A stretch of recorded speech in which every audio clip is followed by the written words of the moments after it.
Welcome, man. What a night last night. What a night. Bucks just blown out last night. Not the best of circumstances for the Milwaukee Bucks as we talked about it yesterday. Ben, all I kept thinking was last night, as I sat down, I was going to sit down with the scotch and a cigar, and that game got off to such a horrific start. I just went, to hell with it. It was bad. No Facebook Live? No, it sucked. I was just mad as hell. And I shouldn't have been because didn't I? And I had a couple people bring this up this morning, but I called this last night, didn't I? I said, look, I expect the Celtics can shoot, first of all. And they shot poorly in game one. The Bucks, if a team gets hot from the outside, do not play beyond the arc very well. They just don't. So that was thought number two. And then, you started to see the Bucks miss shots. And if the Bucks aren't hitting shots, then it really becomes problematic. And that's exactly what happened last night. And the Bucks ended up falling. Not a good night at the arena. And it was pretty much over before it even got started. I guess on one hand, I look at it as the Bucks are leaving Boston with a 1-1 tie right now in the series and still have home court advantage. But they got drilled early. They got drilled often last night. I mean, because I had said yesterday, I said, boy, I'd love to see Brook Lopez get involved. I'd love to see Bobby Portis give you, 12, 14, 15 or better. And he did. Drew Holiday, I wanted about 20, 23 from. He gave you 19. I thought Wesley Matthews would step up. And I thought, you know what? Grayson Allen is going to come up big again. Pat Connaughton's going to come up big again. Connaughton had 13. Grayson Allen, they were all over him last night. All over him last night. Only 1 for 3 or 0 for 1 beyond the arc last night. Just they weren't going to give him the shot. They decided to say, we're going to lock down, defend. Then this is a pretty good defensive team. They're going to lock down, defend. They're going to play beyond the arc. They got more aggressive defensively. And it was just a bad night. Bad night for the Bucks. Bucks have to regroup. This is when the Bucks take that punch in the face and they go, whoa, wait a minute. Not only did we get beat, we got embarrassed. We got embarrassed last night. So just a bad night. So we didn't overreact in game one when the Bucks got a win. We were excited, but we didn't overreact. Game two, I'm not going to overreact. The Bucks got punched in the face, and exactly what Boston did to Brooklyn is what they did to the Bucks. So whether that game one was an aberration for the Celtics and they just had an off game, or the Bucks played extremely well, they played defense really well. Because in game one, there was numerous times where the Bucks looked at the three-point line and didn't even attempt to guard it. Didn't even attempt it. And shots were missed. And I kept thinking to myself, man, if they do that in game two, game three, game four, and the Celtics are hitting, there's no way that the Bucks are going to win that series. So I'm not going to overreact. I want to see how the Bucks respond. But they got last night kind of exactly what I thought they would get. And by the way, last night, Brook Lopez, 2 points, and those 2 points came at about at the 10-minute mark of the fourth quarter.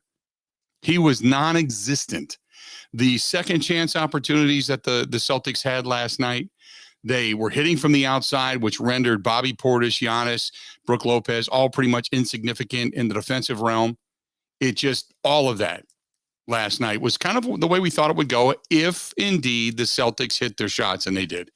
And they bounced back big time. So now we got to wait until Saturday for the Bucks to get back at it. This time they're going to be on the Fiserv Forum hardwood.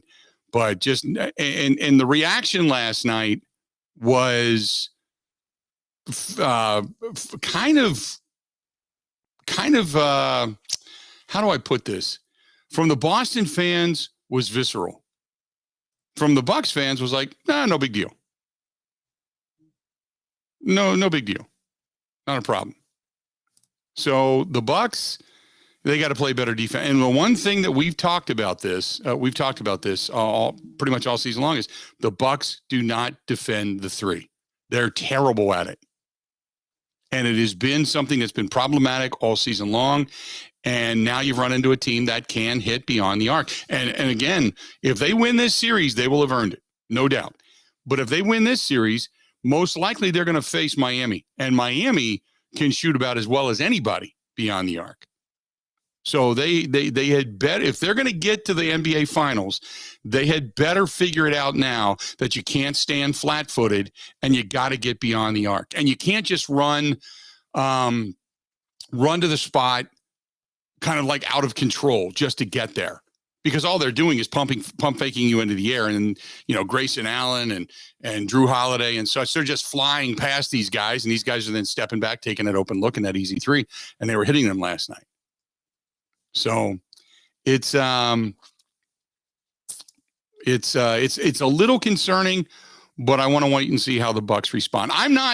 By no means am I saying that the Bucks are going to be beaten in this series, because I still think the Bucks right now have the ability to bounce back and still own the series and own home court advantage. But now you really got to protect the Fiserv Forum, and fans have to come out in droves, and loud, proud, crazy, rowdy, Deer District, the whole deal. And it looks like Saturday the weather won't be bad. It'll be about like it is today. It'll be sunny.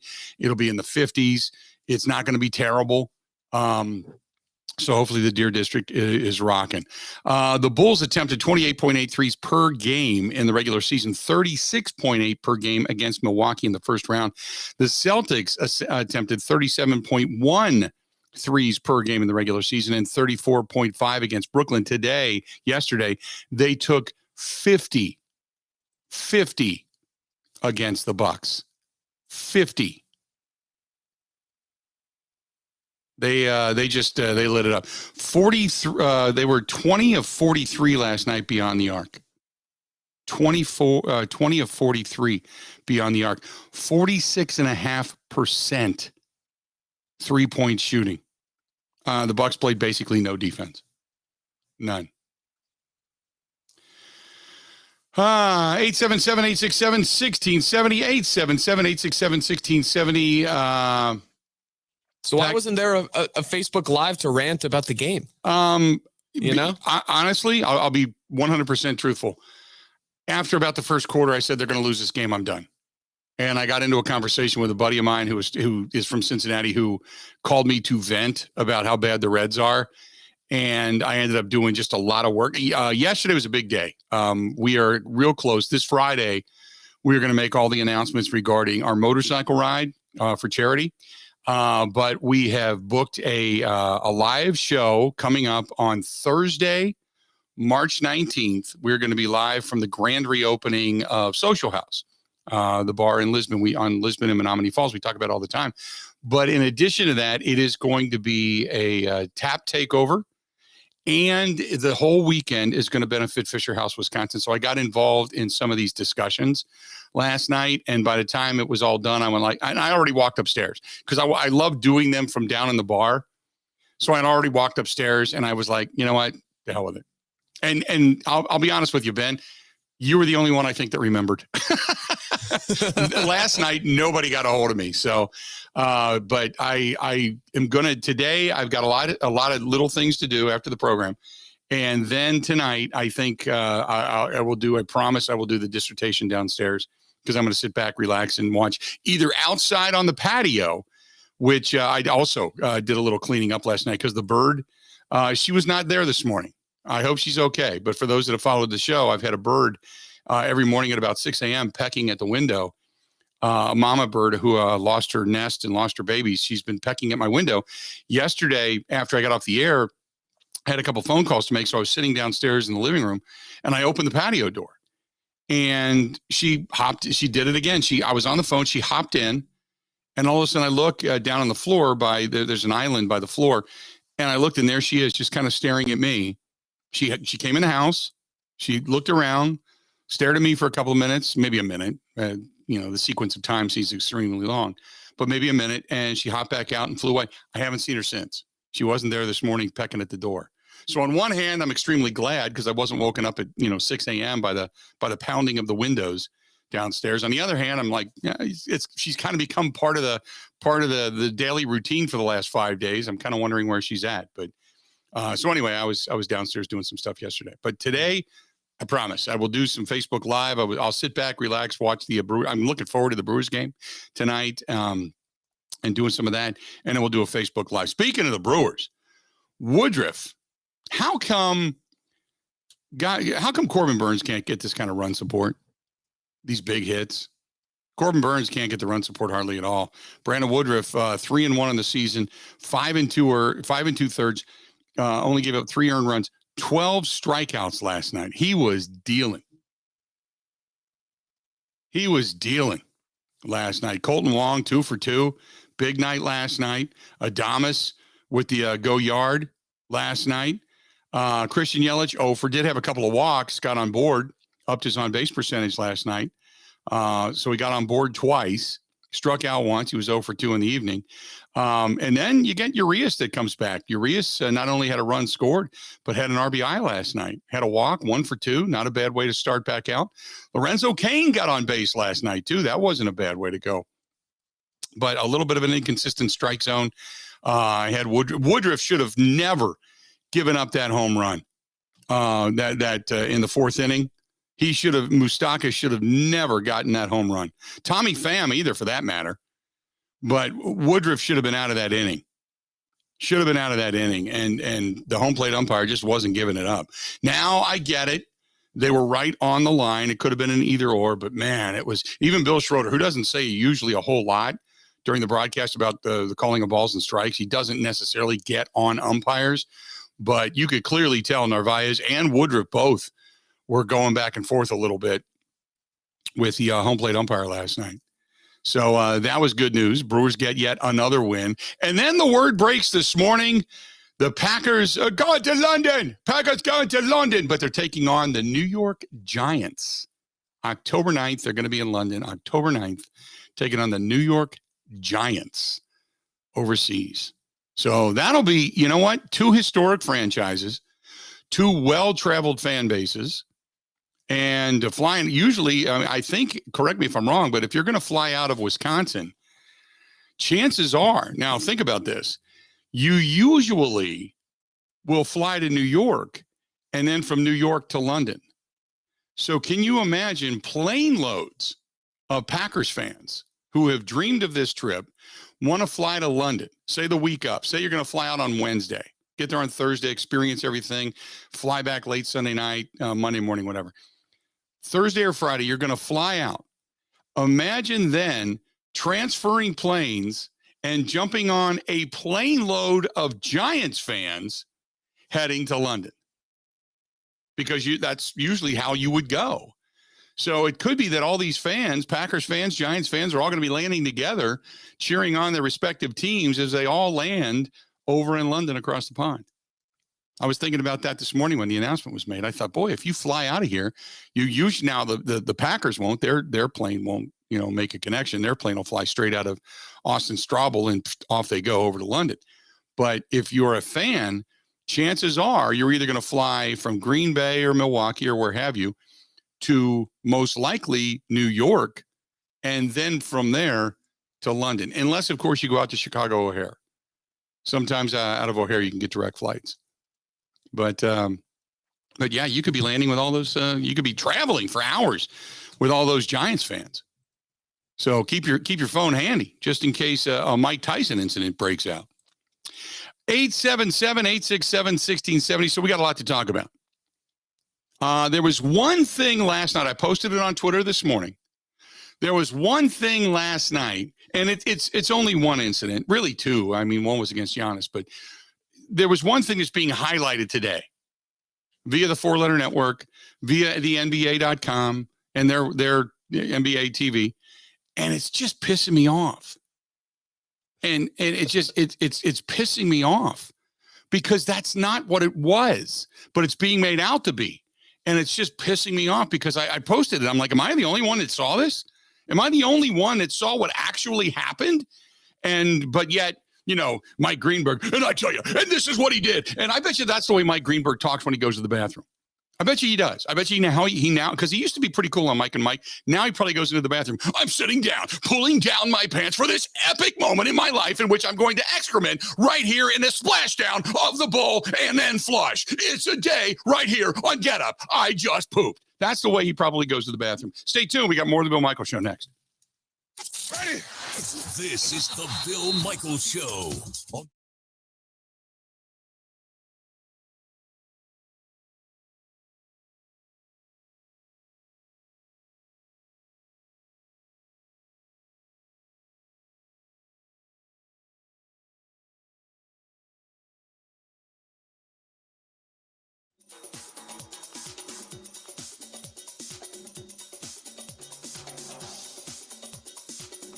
Bill Michaels will resume in 3 minutes.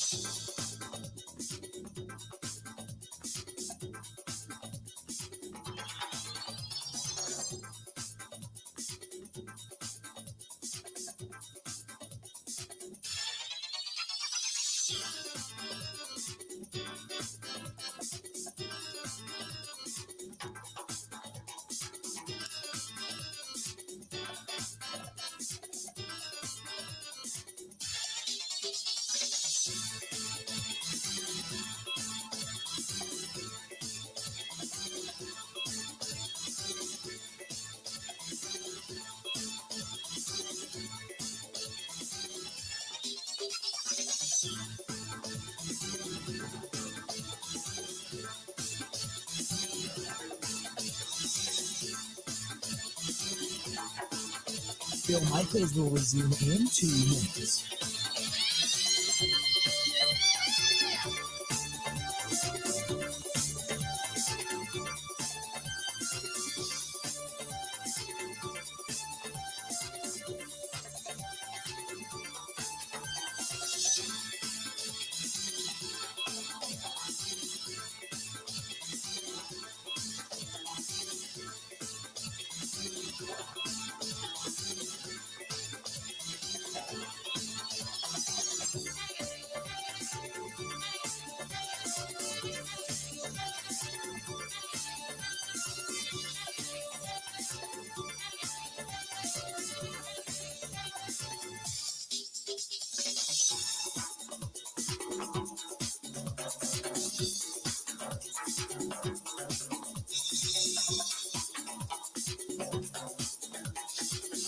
Bill Michaels will resume in 1 minute.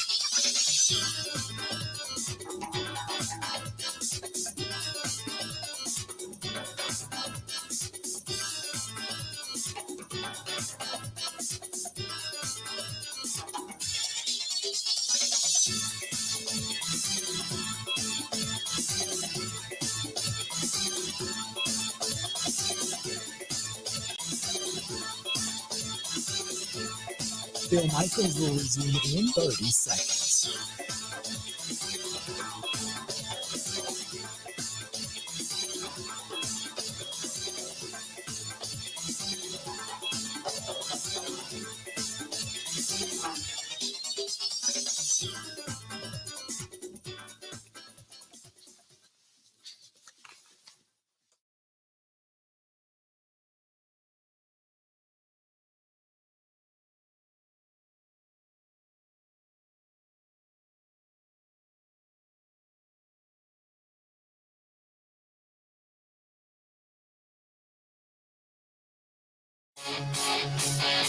Glad to have you back. The Bill Michaels Show, brought to you by our good friends over there at Bud Light. Bud Light, the official beer sponsor of the Bill Michaels Sports Talk Network.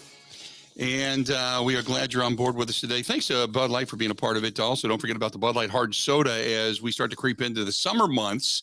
And it's going to be warmer weather. You want something refreshing. They have the hard soda, the loudest flavors ever. Classic cherry, classic cola, cherry cola, citrus soda, orange soda, Bud Light. They have nailed it, my friends. And by the way, all with 0 sugars. There you go. This one's from Ellie, listening to us in Eau Claire. It says, Unit, I was there years ago. It was when I used to travel regularly overseas, but I would every now and then get a direct flight out of Minneapolis, or I would connect in Detroit or Chicago. It's cheaper to take a connection, and New York was usually the cheapest, but New York was always the craziest airport. LaGuardia was absolutely nuts. That's Ellie in Eau Claire. Yeah, I'm not saying that that's the only way to get over there. That's not what I'm saying. What I'm saying is that if indeed you get a flight that goes to New York, chances are you could be then heading over with a bunch of Giants fans. I just thought about the interest of that. 877-867-1670, 877-867-1670. Hey, by the way, we're going to talk some hockey today. Oh, I'm not kidding. A little more than an hour and 10 minutes from now, Aaron Sims, voice of your Milwaukee Admirals, going to be joining us. And they had some epic NHL games played last night, specifically the one between from New York last night. Holy mackerel, what a game. But I was watching some puck last night. Were you watching it? Oh, yeah. My roommate's a Rangers fan, so we were all into it. Oh, wow. Okay. So you watched the triple overtime game and the goalie that decided to grub down just before he ended up being called upon after the starting goalie got hurt. And then he comes in, saves 14 shots, and then ultimately they ended up winning. Yes, I went to sleep after the first overtime, but yes. Oh, I got to find that audio. That was hilarious. Which was fantastic. So if you're just tuning us in, we will talk a little bit hockey coming up later on, which we don't do a lot of, but we will because last night you had just an incredible game last night. So the Penguins went into triple overtime and knocked off the Rangers after a goal that the Rangers had scored was discounted because the goalie, which I don't necessarily agree with, but the goalie for the Penguins got completely plowed out of the way. And so that was the big knock. And I mean, Ranger fans were just out of their damn mind last night. So it was your roommate going crazy? He is a very mild-mannered sports watcher. Very different from myself. So not really. Okay. So I was, but he didn't say a emotions. word about he didn't say a word about the goal that was taken off the board and the Rangers would have won the game, right? No, I kind of agreed with what he was thinking though. Okay. All right. Not that I'm a hockey guy, but yeah, that seemed to be an unfair play. It did. I 100% agree with you. 100%. It seemed like because the Rangers player he got shoved into the goalie, thus knocking the goalie out of the net. And if you remove the goalie from the net without the goalie actually coming out of the net, then a goal that is scored is considered to be null and void. And for those that are wondering, and that's kind of what happened was that the goalie got basically pushed out of the way. The problem was his own guy was pushing the Rangers player, who then fell into the goalie, who then knocked the goalie out of the way, and then the goal was scored, and then it was wiped off the board. So I just thought it was, we'll talk to Aaron Sims about it coming up here shortly, but I just thought it was crazy. So the goalie, after the fact, does an interview after the game, and they're like, hey, how you doing? That kind of stuff. And I don't know who the interviewer is, to be perfectly honest with you. But she asked the question about, hey, coming in, saving this game. He's like, well, I take a listen, because he started eating. He figured he wasn't going to play. So in between periods, he goes back and sucks down this big meal. And then he's like, oh my God, I got to go in. It's pretty funny. Take a listen. I think we believe. I actually had quite the meal in between the first and the second overtime. I didn't expect going in, but maybe it sustained my energy. So it was cool, though. It was cool to be part of that. You say quite the meal. What was it? Some spicy pork and broccoli. Not the best. There you go.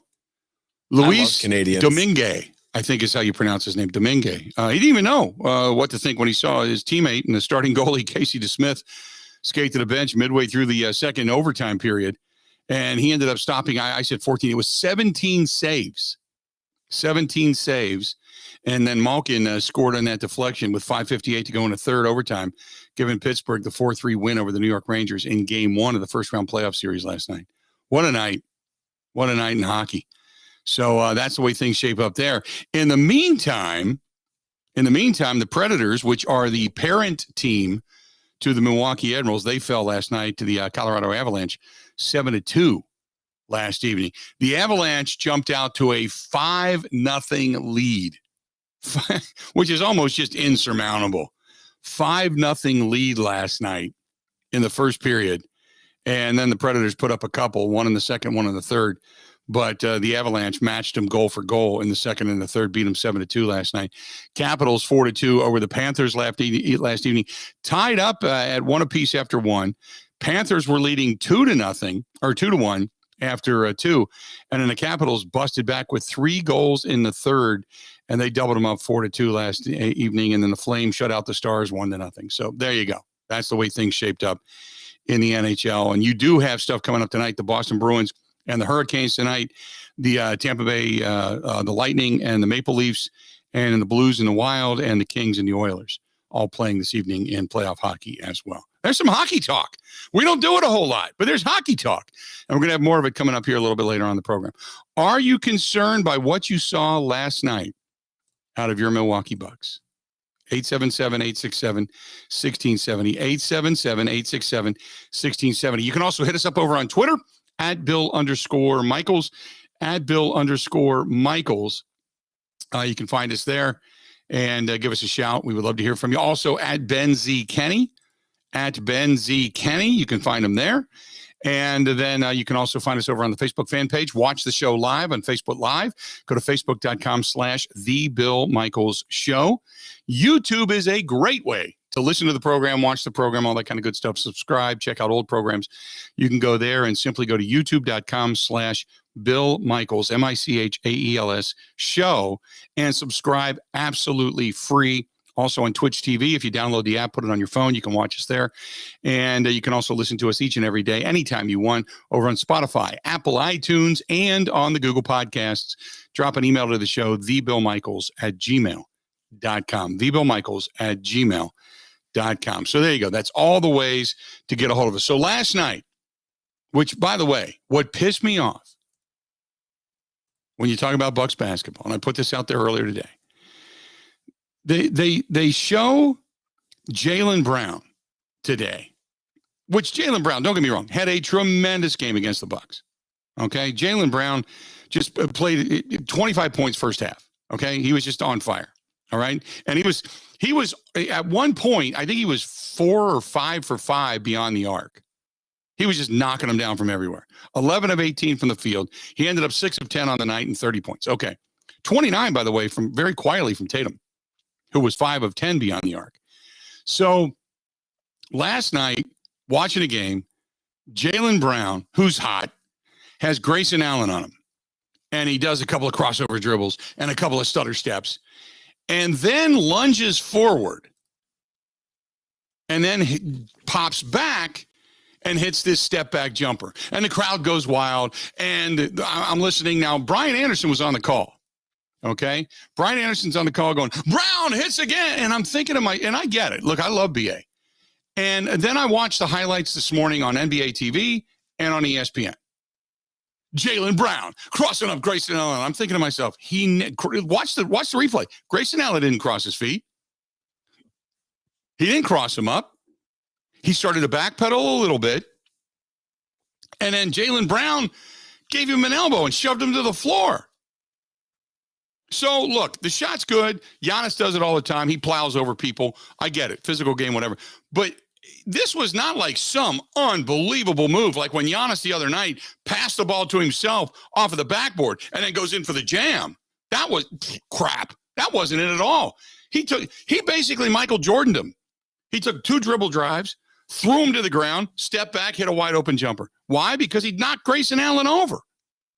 That's the only, coming out of last night's game, that's really the only thing that pissed me off, was watching the highlights and watching everybody praise Jaylen Brown, who had a tremendous first half. I'm not taking anything away from him. But on 2 particular plays, 2 specific plays back-to-back, he loves to drive and he loves to throw out that left elbow. And he did it to Giannis, too. Throws out the left elbow, creates space by giving you a good hard shove, and then steps back and then hits the jumper. He did it on a couple of occasions last night. And it drove me nuts. How they just acted like oh my God, Grayson Allen, such poor defense. He crossed up his feet. He ended up getting just highlighted. It was a posterization. And no, it wasn't. No, it wasn't. It should have been called an offensive foul because he threw him to the ground. But that was it. That's the only thing that, I kind of looked at. Other than that, Bucks just didn't play good defense, and the Celtics were hitting their shots. And the Bucks are going to have to learn on the fly how to step beyond the arc or to the arc and at least create contested shots much better than what they've shown in the past. How you have an old dog and show them new tricks, I don't know. Because their 3-point defense has been pathetic all season long. Ranked about 23rd in the league on and off throughout the year. Just bad. It's just bad. So, anyway. 877-867-1670, 877-867-1670. Are you concerned by what you saw last night out of your Milwaukee Bucks? Are you concerned at all? 877-867-1670. Hit us up. A lot more of the Bill Michaels Show. It's coming up next. This is the Bill Michaels Show on the Wisconsin Sports Zone Radio Network.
Welcome back to the program. They are coming to town. The Moose coming up on Friday night, 7 o'clock down at the UW Panther Arena. Get your Admirals tickets now. Go to MilwaukeeAdmirals.com. That's MilwaukeeAdmirals.com. It's playoff hockey at its best. The Manitoba Moose coming to town on Friday night and on Saturday night, 7 o'clock puck drop on Friday, 6 o'clock puck drop on Saturday. It'll be a packed house downtown on Saturday as you have the Bucks playing downtown as well.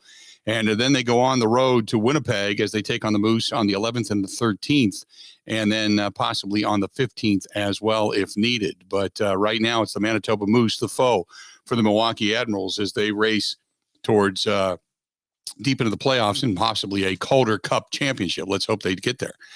877-867-1670, 877-867-1670. If you want to give us a shot, feel free to go ahead and do so. 877-867-1670. Complicated fella says didn't like the arm pinch and the throwdown of the Bucks defender at the top of the key last night. He trapped his arm and the elbow forced and turned then down as the Celtics fell to the floor, picking up a cheap foul. By the way, John says Stan Van Gundy, unbearable to listen to. Watching Grant Williams flop with clearly no contact and listening to Van Gundy wonder what he was supposed to do against the bully that is Giannis. Please. Hey, Bill, not too concerned much. I figured that the Celtics would play better and win. I think they are fine coming to Milwaukee for 2 games here. It should be rather interesting. So here's the one thing, and also not overly concerned. You get the team that has the desperation, that plays a little bit harder, that needs it more. And the Celtics clearly at home last night, they needed it more. If they would have lost that game, coming back to Milwaukee, it would have pretty much been over because you would have the Bucks just riding unbelievably high, getting it done without Chris Middleton, and being able to then just kind of come in with brimming with confidence to what should be and still will be a raucous Fiserv for them. So they needed that game last night, desperately needed that game last night, and they got it. They did it, though, the way they've pretty much done it all season long, and that is by being able to hit threes, playing good, solid defense, and passing the basketball extremely well. Last night, the other thing last night with the Bucks that was so incredibly frustrating was the fact that it wasn't necessarily that it was a bunch of turnovers. It was timely turnovers. Now, granted, it was they had 16 of them. They only created 11. They had 16 turnovers last night, but it was just, you start to get a little momentum. You hit a shot, you get a defensive play, you come back, and just when you think, just get a 3, get a 2, get a score, cut it down to 14, cut it down to 12, get it down to 9, get it into single digits, and damn if they didn't go and throw away the ball. They just threw it away.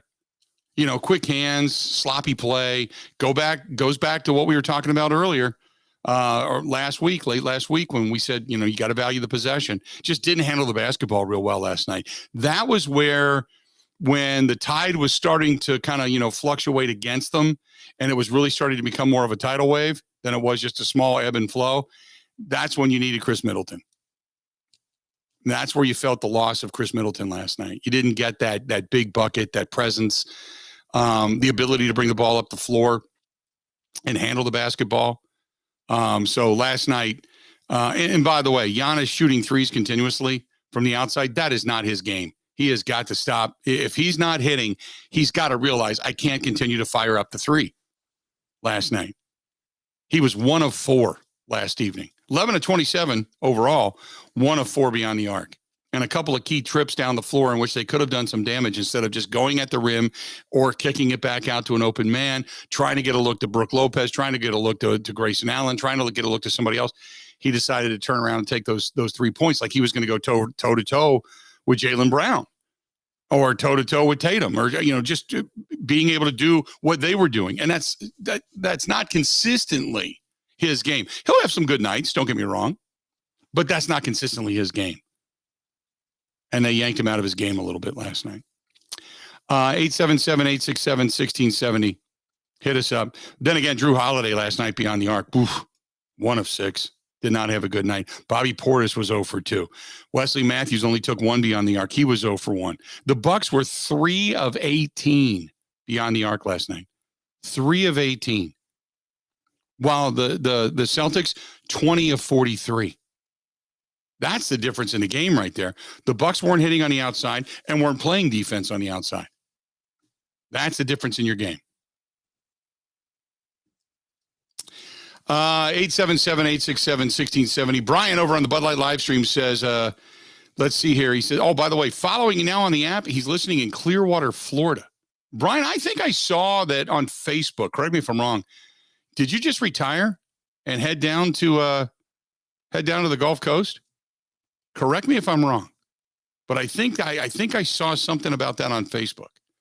Dennis says, with all the threes, where was the defense? Dennis, you and me both were wondering. After that first quarter, I was like, I'm done. I'm done. We know what's going to happen. We know what's coming. Done. Zippo, out of here. Nada. The Bucks weren't climbing out of that hole last night. They just weren't. 877-867-1670. Mark also says, not worried about my Milwaukee Bucks. They're going to come back and win on Saturday night, have a 2-1 lead with another game yet to go at the Fiserv Forum.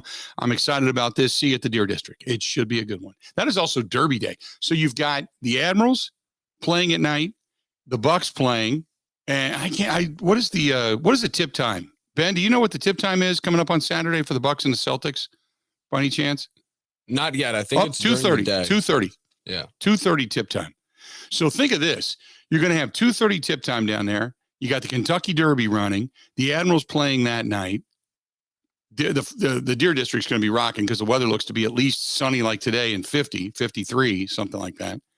So that place should be just mauled with people. Should be a good time down in the Deer District coming up.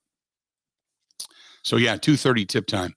And then after that, Monday night, the Bucks play on Monday night, 6:30 on TNT at the Fiserv Forum before they then turn around and have to play again. If indeed they do play, they would be at the Fiserv Forum on Thursday night with a TBD when it comes to time.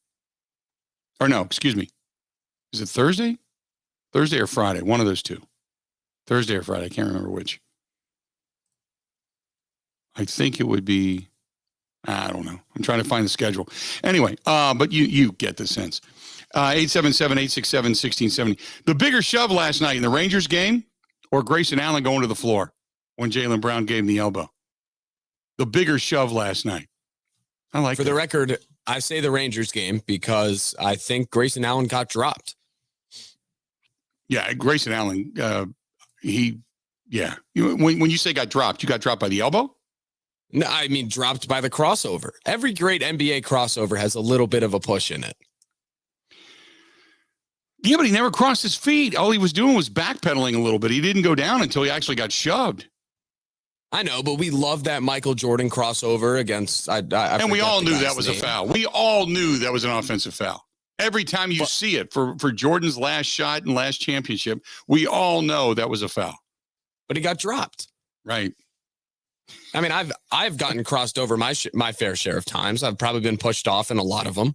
But still, I mean, he fell. You cross me over, that's fine. But you throw your shoulder and your elbow into me and push me down, that's another. So you and I will agree to disagree. I thought the shove on Grayson Allen. Now, the shove last night in the Rangers game, that was full body onslaught check that took everybody out of the play. There was 3 guys that went flying with that one. So that shove was by far bigger. And I don't even think it was more egregious though. Because I think it was just a defensive play. You were trying to prevent the puck from going into your own goal. You were trying to disrupt the shot. And in doing so, you took out everybody. The offensive player for the Rangers, you took out your own goalie, you took out everybody. By the way, our poll question from yesterday, I thought it would end up with more votes. It only ended up with 194 votes. Who's going to have more at the end of the season? Christian Yelich when it comes to RBIs or the Cincinnati Reds when it comes to wins? 80% of you said Christian Yelich in the RBIs. That's how bad the Reds are. The Reds stink. Speaking of the Reds, I was one thing that I got a little piece of advice for anybody that faces the Reds and Tyler Mahle. Okay. I got that when we come back because I noticed this last night and it just completely held true. Stay tuned. We got a lot more of the Bill Michaels Show coming up right after this. Covering Wisconsin sports like a blanket. This is the Bill Michaels Show on the Wisconsin Sports Zone Radio Network.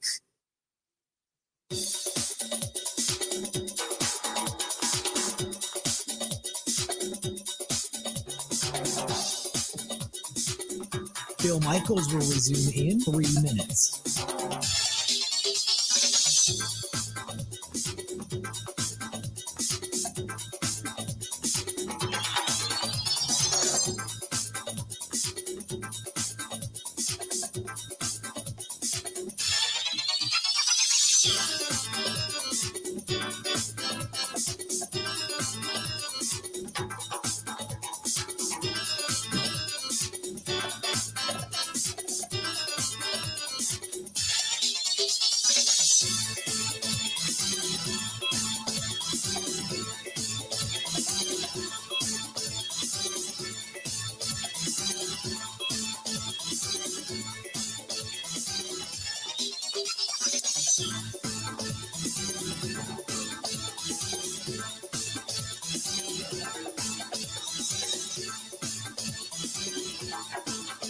Bill Michaels will resume in 2 minutes.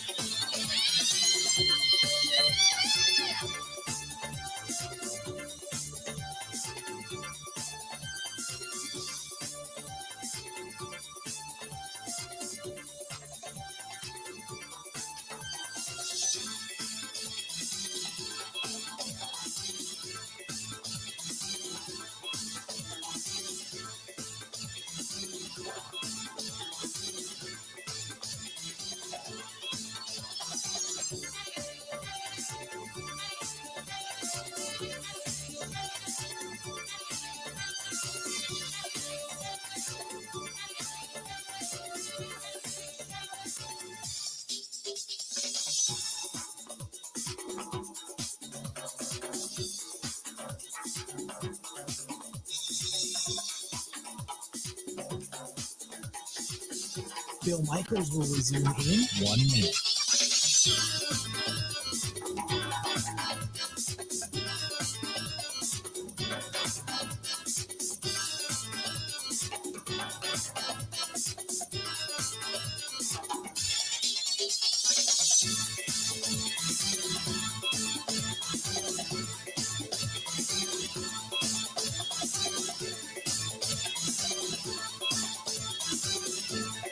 Bill Michaels will resume in 30 seconds.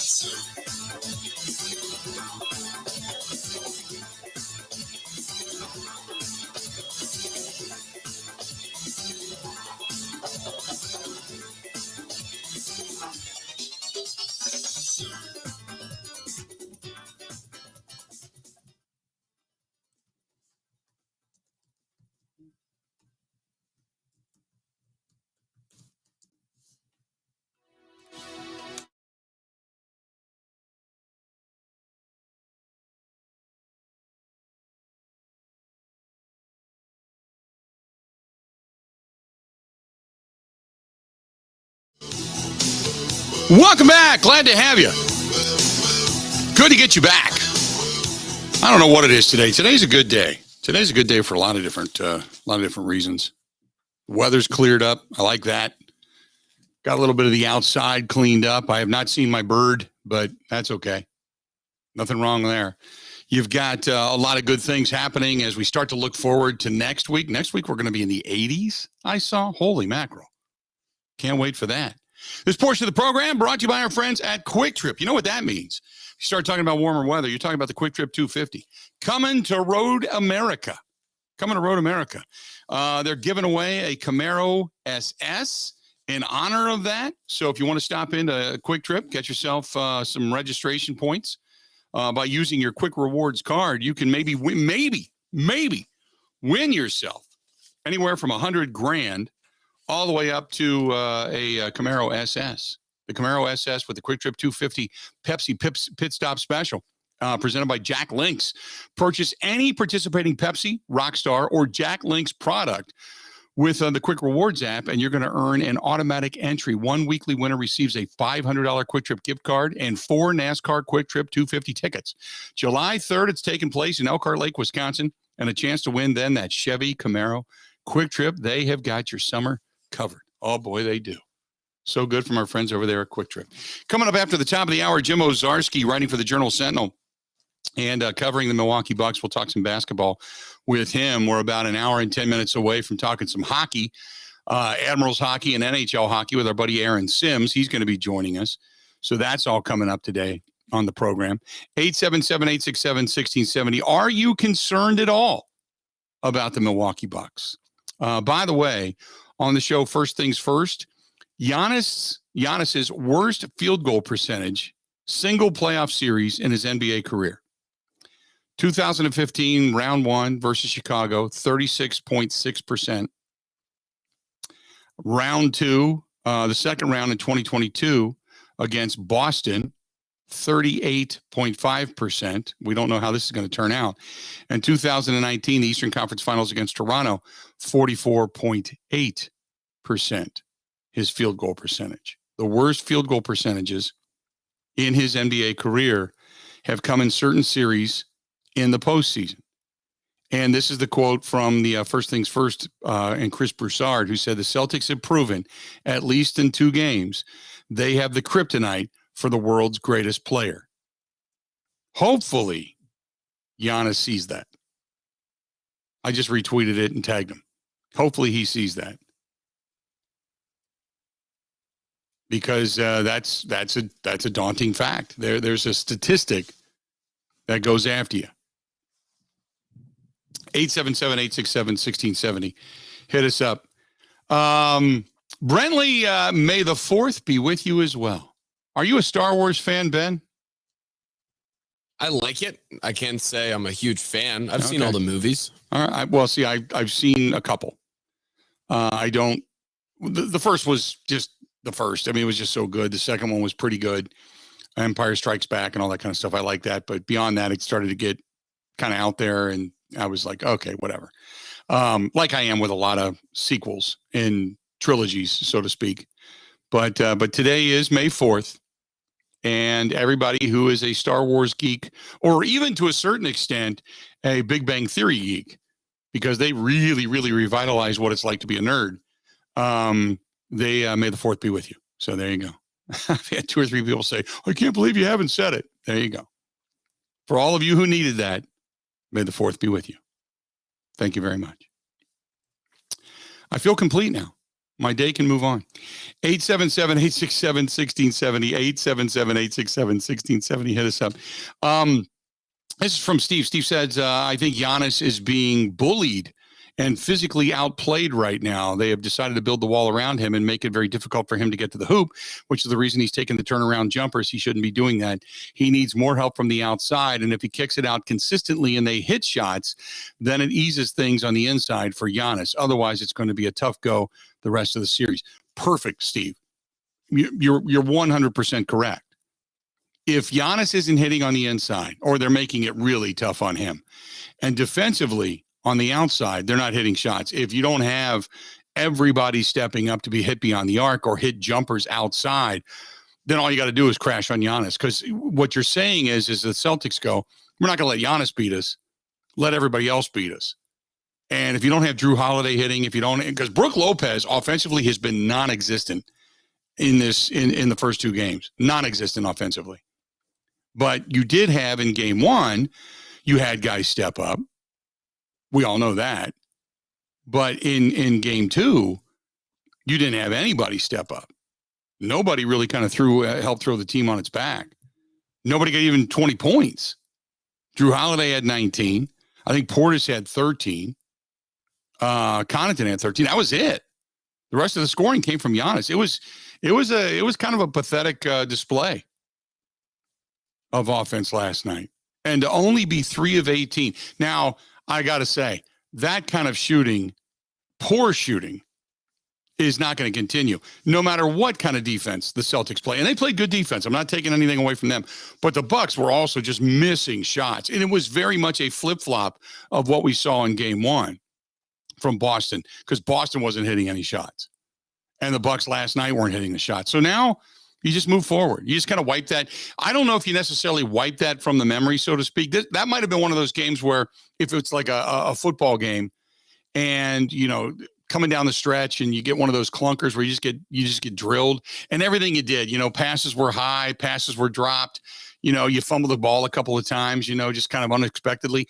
You just want to wipe it from the memory. That's kind of what the Bucs should do. The only thing the Bucs need to take away from the game last night was and is their defensive perimeter, their perimeter defense needs to be a lot better. They need to play more committed defense to the outside. That's it. We're going to talk with Jim Owczarski about just that when we come back. He covers the Milwaukee Bucks for the Milwaukee Journal-Sentinel. We'll get his thoughts as he was in Beantown last night as to what the Bucks are doing. Also, bottom of the hour, we're going to talk with Aaron Sims, voice of the Milwaukee Admirals. He's going to give us the update on what's coming up playoff hockey-wise in Milwaukee and throughout the rest of the NHL. He is the guru to go to. Big night last night, a thriller at the Gardens last night in New York as the Rangers ended up going down on a really weird call last night. Let's do this. We're going to step away, take a quick break, come back. This portion of the program brought to you by our good friends over there at Stoley's Hog Alley and Stoll's Old 109 in Watertown. They are under construction at Hog Alley out in Summit. Doesn't matter. You can still go in, get some good food, get a good beverage, just pardon the dust. Otherwise, go out to Stoll's Old 109 in Watertown. Say hi to Alicia and the gang. Beautiful place out there. We'll be back right after this.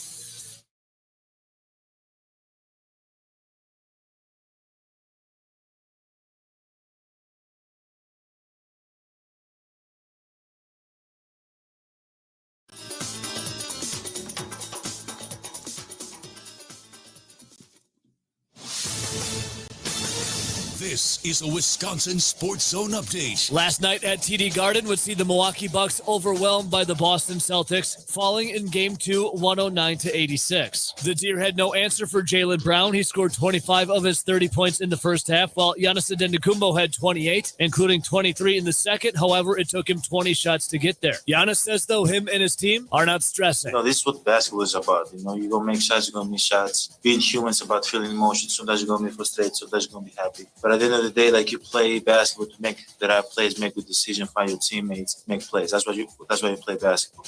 I just keep, chipping away, keep finding solutions for myself, my teammates. The series is now tied at 1 apiece. Game 3 will be Saturday in Milwaukee. To the majors, last night at American Family Field saw Brandon Woodruff strike out 12 to tie his career high. Willie Adames hit a 3-run homer, and the Brewers beat the Reds 6-3. The Crew, who has won 6 of their last 7 games, now sits 16-8, first place in the NL Central. Back at it for Game 2 tonight against the Reds. First pitch is at 6:40.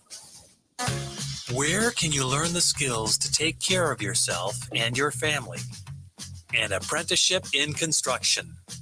Imagine earning money while you learn and getting paid to go to class and graduating without big college debt. You can explore 11 different trades. To get started as an apprentice, visit buildyourcareerwi.org or search for ABC of Wisconsin online.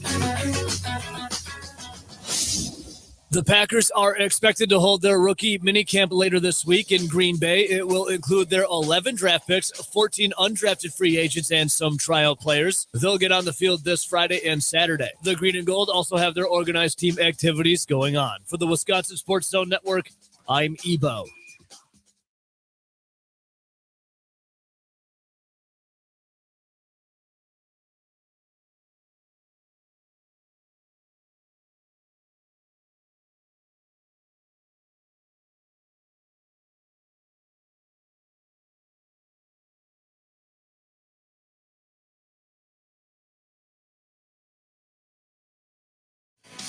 Welcome back. Glad you're with us. Thanks as always. The Bill Michaels Show is on the air, and hour number 2 of the program. For all of you listening on the vast and growing network all throughout the great state of Wisconsin, our friends in Madison, La Crosse, Eau Claire, Viroqua, Wausau.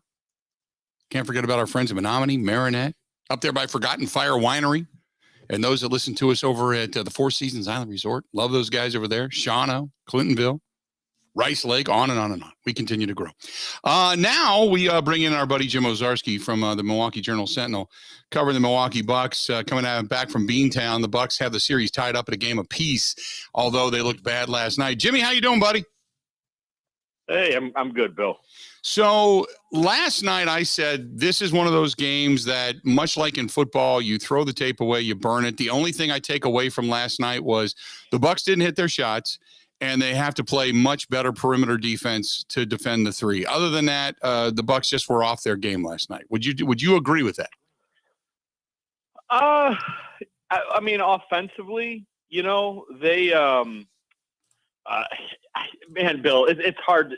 It's hard to say. So offensively, they haven't been that great, obviously, since Chris Middleton went out. I mean, their defense has been so good that they've, up until last night, had blown out the Bulls and the Celtics. Like, you almost kind of forget that it's not like they're scoring 120 points a game, like we've kind of been used to. So the fact that they scored 89 was, and they continue to give Giannis problems, was okay, maybe a little extreme. But now on the other side of the ball, Bill, I mean, it was still 109 points. And it took Boston setting a franchise record and making threes. And Bill, we've talked about this for years with Mike Budenholzer. Other teams are going to have to make 23s to beat the Bucs when they're really protecting the paint the way they are. Mm-hmm. And it happens. So I think you just saw two wild variances in games 1 and 2, where the Celtics set a 75-year franchise record for fewest twos, and then set a franchise record for most threes. Like, the rest of the series is probably going to be in the middle. So I don't know if it was like the Bucs were really off defensively, as opposed to there was just wild variances in 2 games, and maybe these next 2 at Fiserv Forum are a little more in line with, statistical norms. So, first of all, last night I thought you could clearly see, because everybody kept thinking, well, maybe this team can survive without Chris Middleton. It's no big deal. They move the ball better. They shoot better. Chris Middleton's absence, never going to be felt. I disagreed heavily because he's a hell of a talent. And last night was the night that you could use Chris Middleton. You could have used that calming bucket. You could have used the ability to handle the basketball. They got sloppy with the basketball last night. Last night was the first time all postseason that I really felt that you missed the presence of Chris Middleton. Yeah, and that's for sure. And honestly, Bill, it was going to come eventually, because you don't just lose a 3-time All-Star and have it not matter. Like, that was going to catch up to the Milwaukee Bucks at some point. And it's the offense.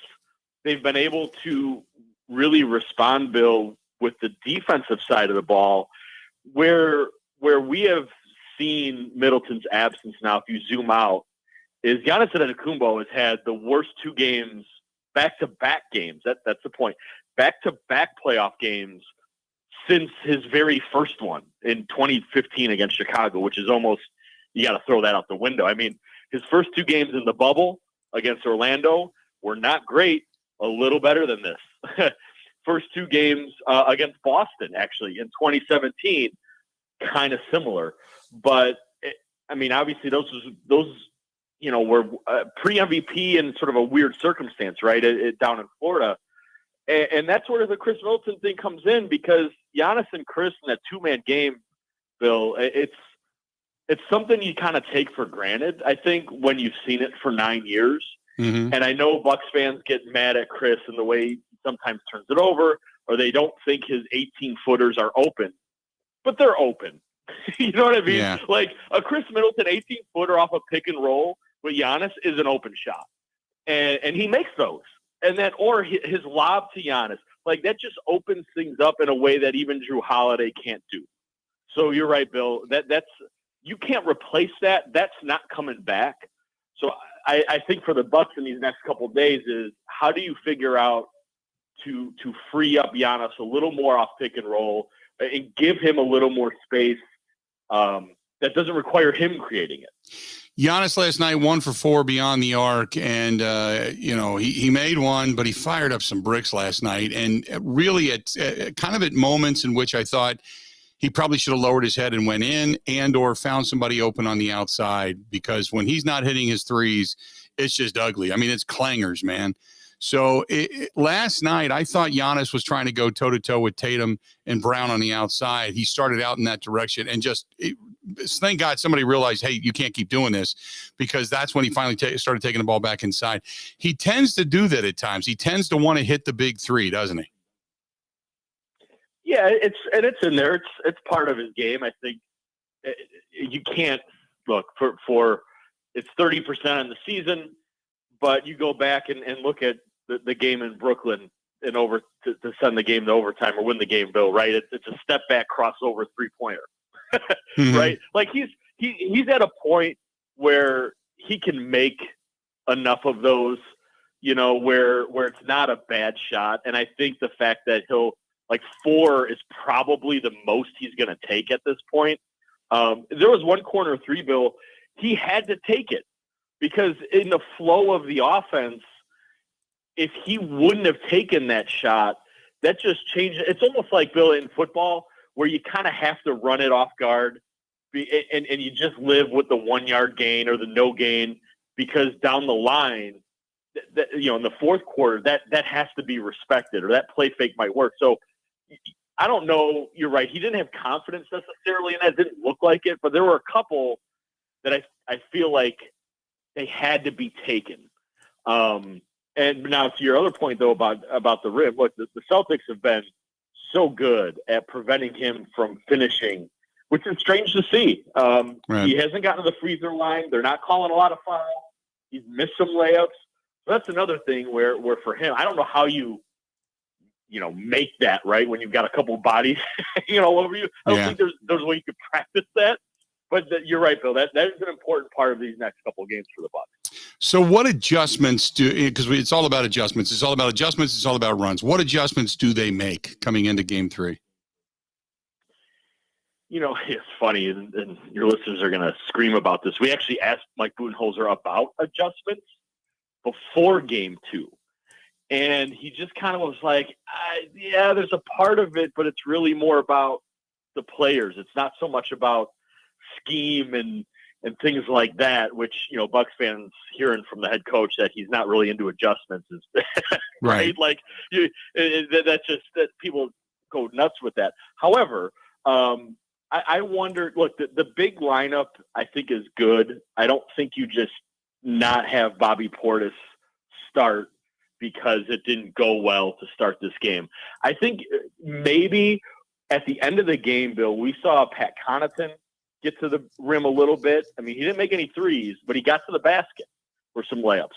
I think Grayson Allen getting to the basket is important. So, and the reason why is that opens up some passing lanes for Giannis, that it's not just pick and pop threes. There's more movement. The other adjustment are the threes, Bill. 18? This Bucks team averages, what, 30 plus a game? Something like that. So I'm not saying take threes just for the sake of taking threes, but you're not, in this NBA, you're not winning unless you make 9 or 10 at least. So I don't know if that's a scheme thing or if it's just a matter of, being a little more aggressive. Pat Connaughton said, look, I passed up some shots on the pick and roll with Giannis because the inclination is just give it to the big guy. Right. So I think in film, Bill, they're going to look back and say, hey, take that shot. Because, again, like we said earlier, later that may open things up for Giannis in the paint. I'm talking with Jim Ozarski of the Milwaukee Journal-Sentinel covering the Milwaukee Bucks. So game 3 coming up. It should be a packed house. It should be, and obviously it's a day game. It's a 2:30 game. You got the Admirals down there. The Deer District's going to be rocking. It looks like it's going to be decent weather. Not great, but decent weather. There should be a huge vibe and a huge wave of energy as the Bucks come back home for this one at the Fiserv Forum on Saturday, right? Oh, for sure. I mean, look, it's been a little bit, right? I mean, game 5 against the Bulls, and then that couple days off. It's been a little bit. You're gonna have some pent up Bucks fans, and then of course, the fact that the team is coming off a loss, and look, the players are looking forward to it. They really feel that home court, and the Bucks would of course love to be up 2-0, but they did get one. They flipped the home court, so if they come in and can kind of do their job. All the better for them. So, yeah, I think Saturday afternoon should be a good one. Then they come fast and furious, Bill, like almost every other day at that point, the games. Yep, no doubt. And before I let you go, I also want to ask you a little bit about Boston, because Boston's Marcus Smart is ailing right now. Do we expect him back in this next upcoming game, or is this going to be a game-time decision? They might wait till the game, but Ime Udoka, the Celtics head coach, seemed to believe that these 3 days off are going to do Marcus Smart well. I mean, it was a deep enough bruise where his thigh swelled up.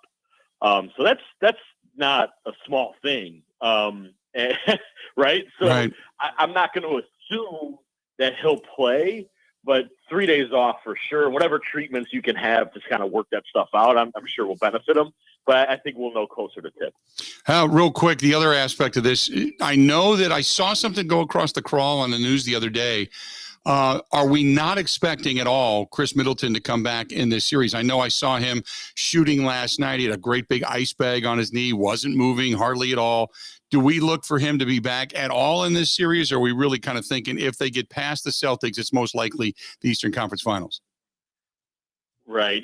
Man, Bill, it's a gray area. And you covered enough Packers games and MCLs, right, where it's almost purely individual.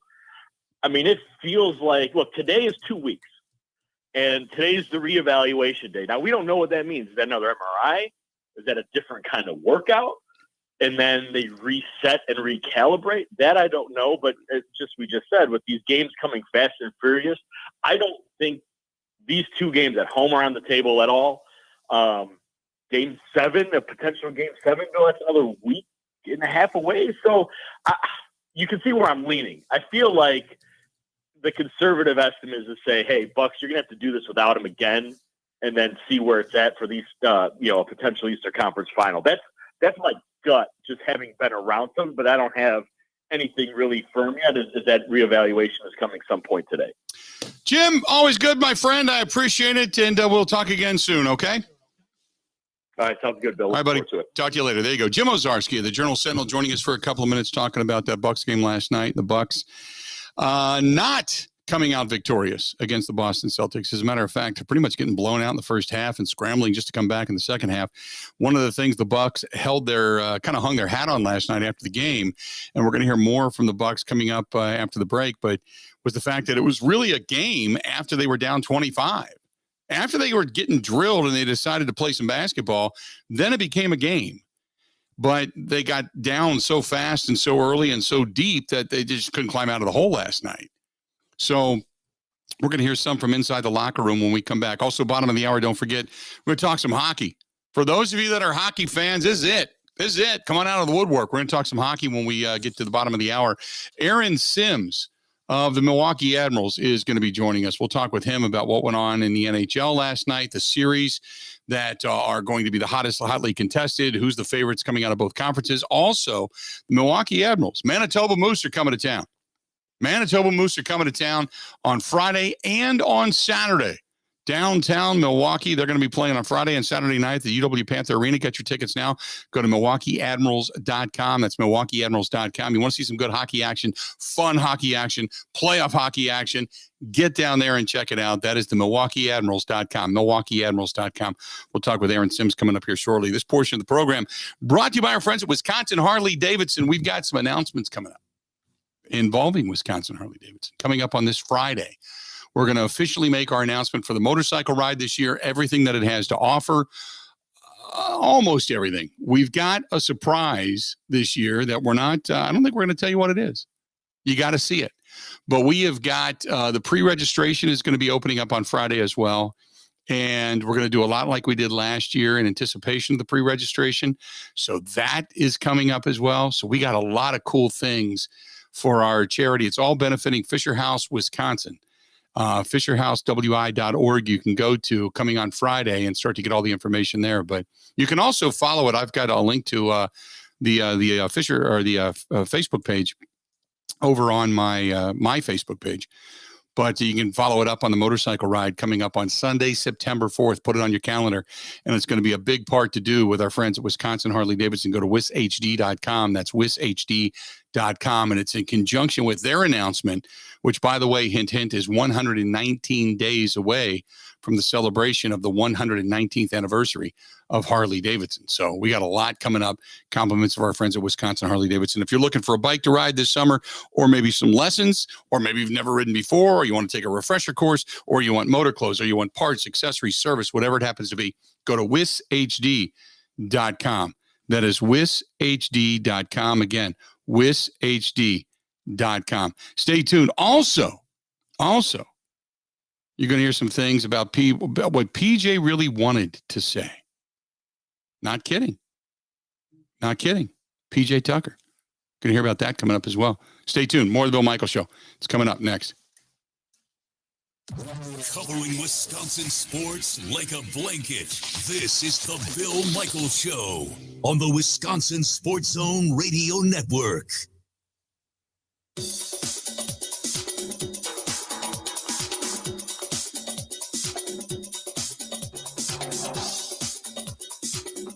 Bill Michaels will resume in 3 minutes.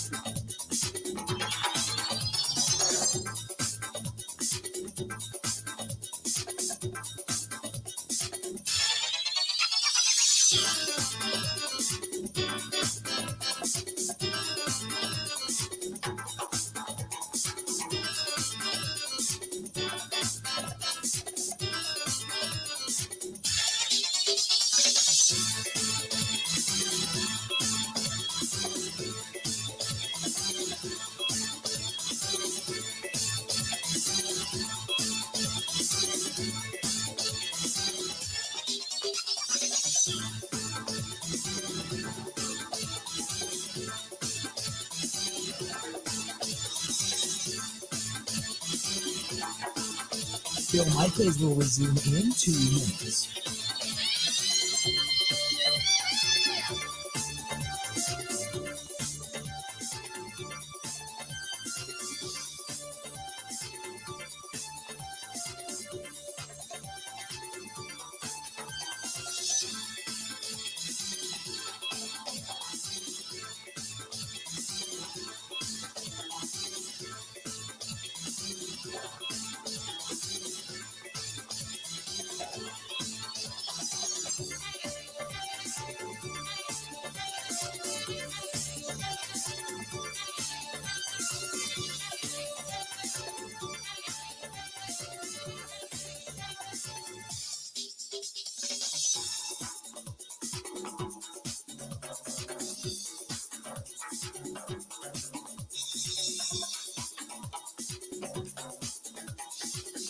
Bill Michaels will resume in 1 minute.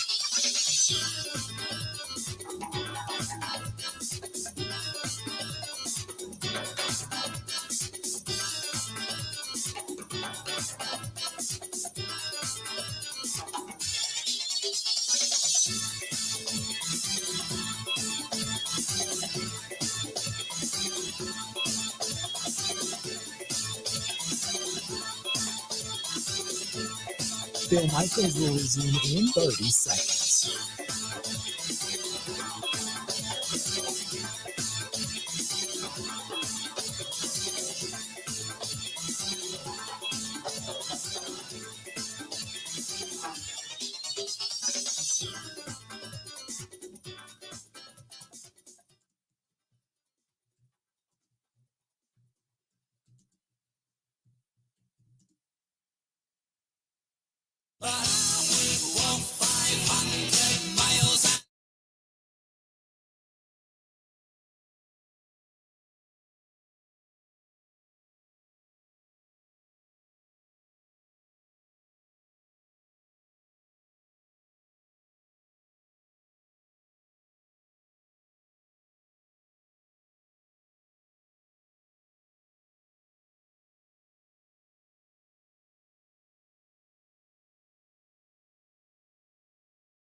That would have been what they did last night.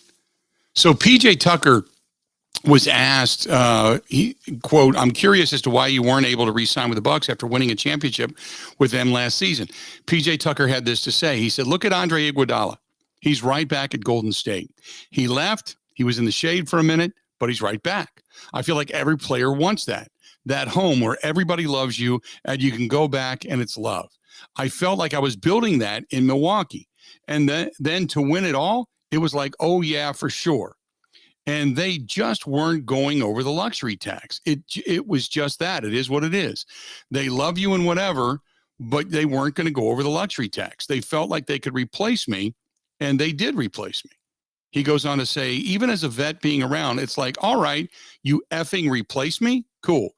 You figure it out, and that's just what I had to do. And for me, it wasn't even about the money. It was more about the respect, because they basically told me to go find an offer, and they would match it.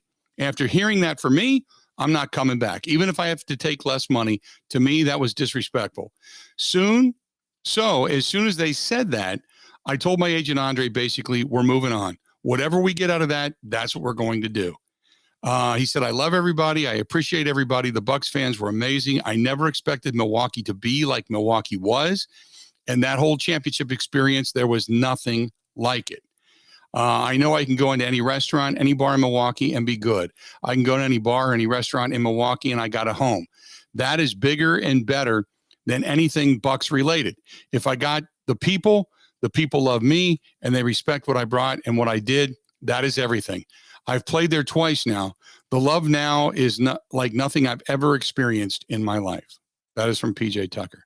So basically, he was just told, we're not going over the luxury tax.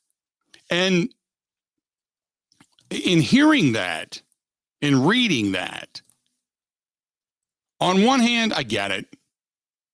You know, I get it. I understand it, that, he wanted to come back and he wanted to be a part of something special. On the other hand, I didn't understand when the Bucks made the commitment to Giannis and they said, we are going to get you this, and luxury tax be damned. This is what we're going to do. We are going to go out and do anything and everything we can to win a championship consistently while we have Giannis here. Okay. Right. Why would you not bring PJ Tucker back? PJ Tucker, his contract wasn't that huge. PJ Tucker was, you don't bust up chemistry because of money. And when you do, it's very hard to rebuild chemistry because of money. He signed for 2 years, $14,350,000 with the Heat.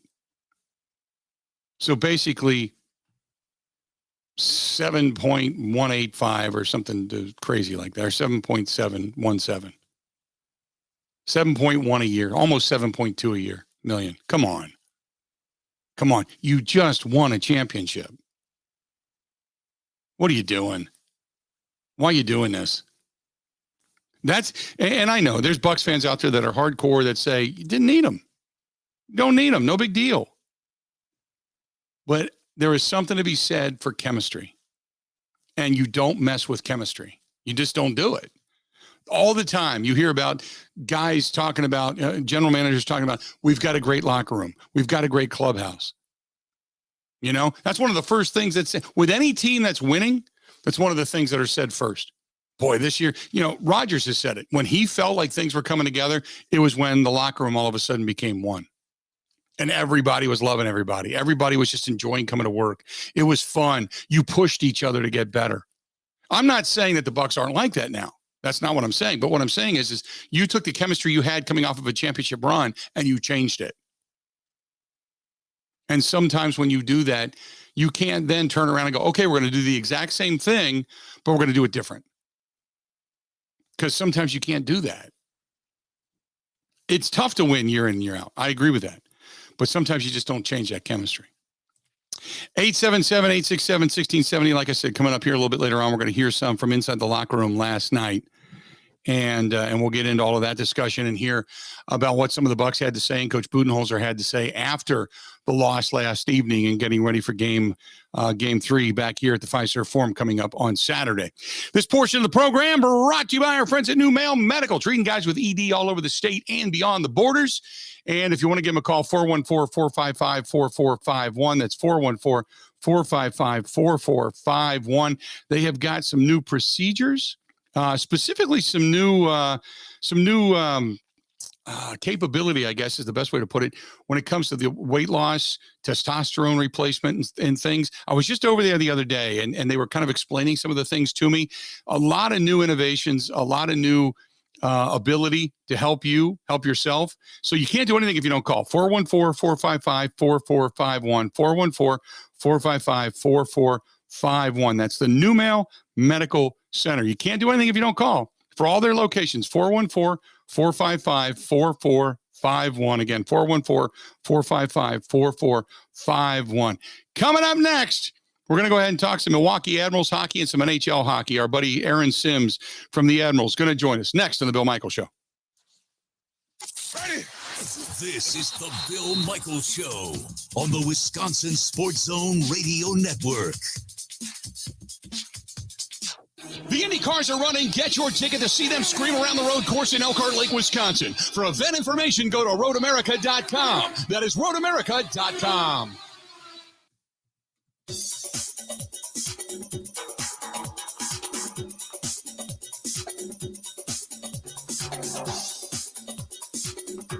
Bill Michaels will resume in 5 minutes.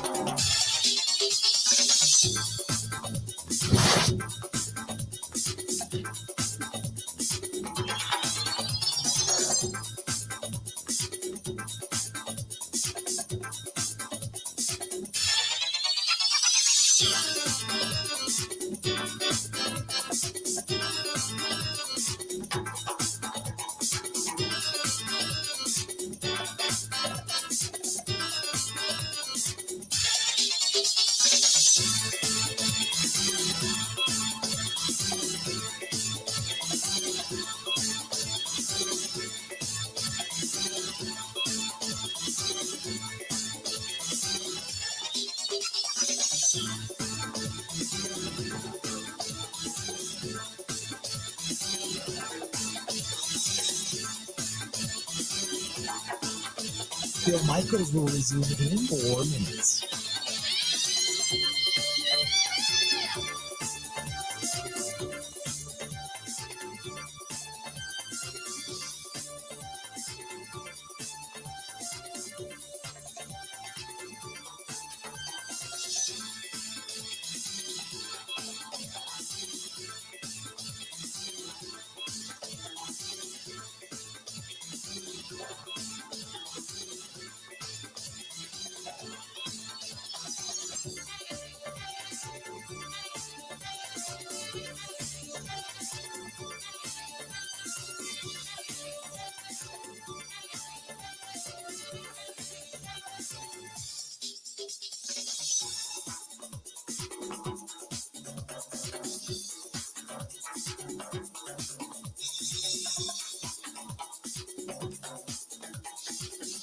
Bill Michaels will resume in 3 minutes.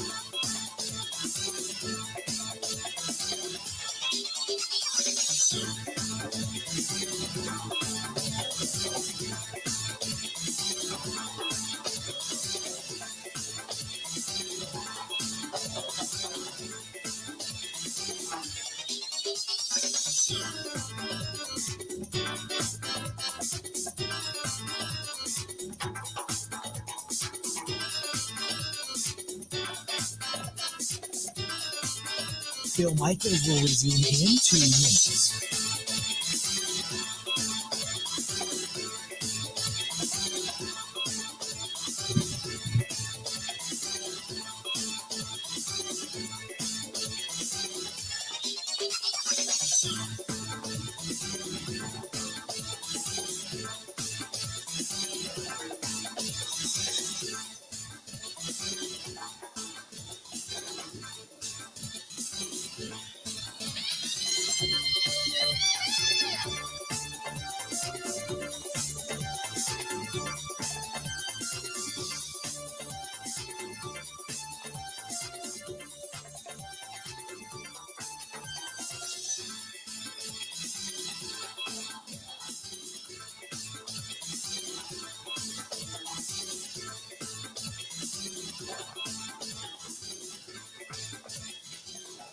Bill Michaels will resume in 1 minute.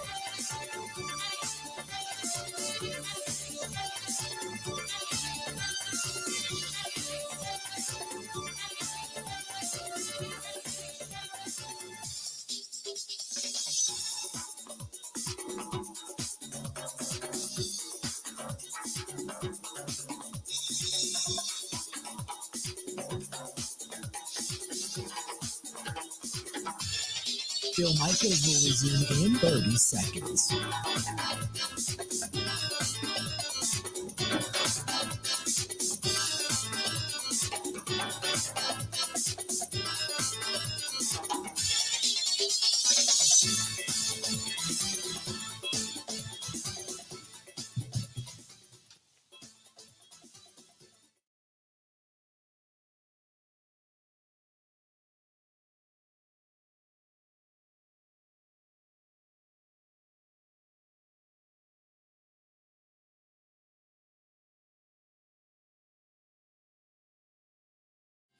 If by chance you are heading downtown to Milwaukee this weekend, and you're going to take in maybe maybe the Bucks game, Admirals game, maybe you're going to go someplace and watch the Kentucky Derby, whatever it happens to be, check out our friends at MKE Brewing. That's MKE Brewing right there on 9th Street. And we're going to be down there, as a matter of fact, for a motorcycle ride again this year. That's where we're going to start.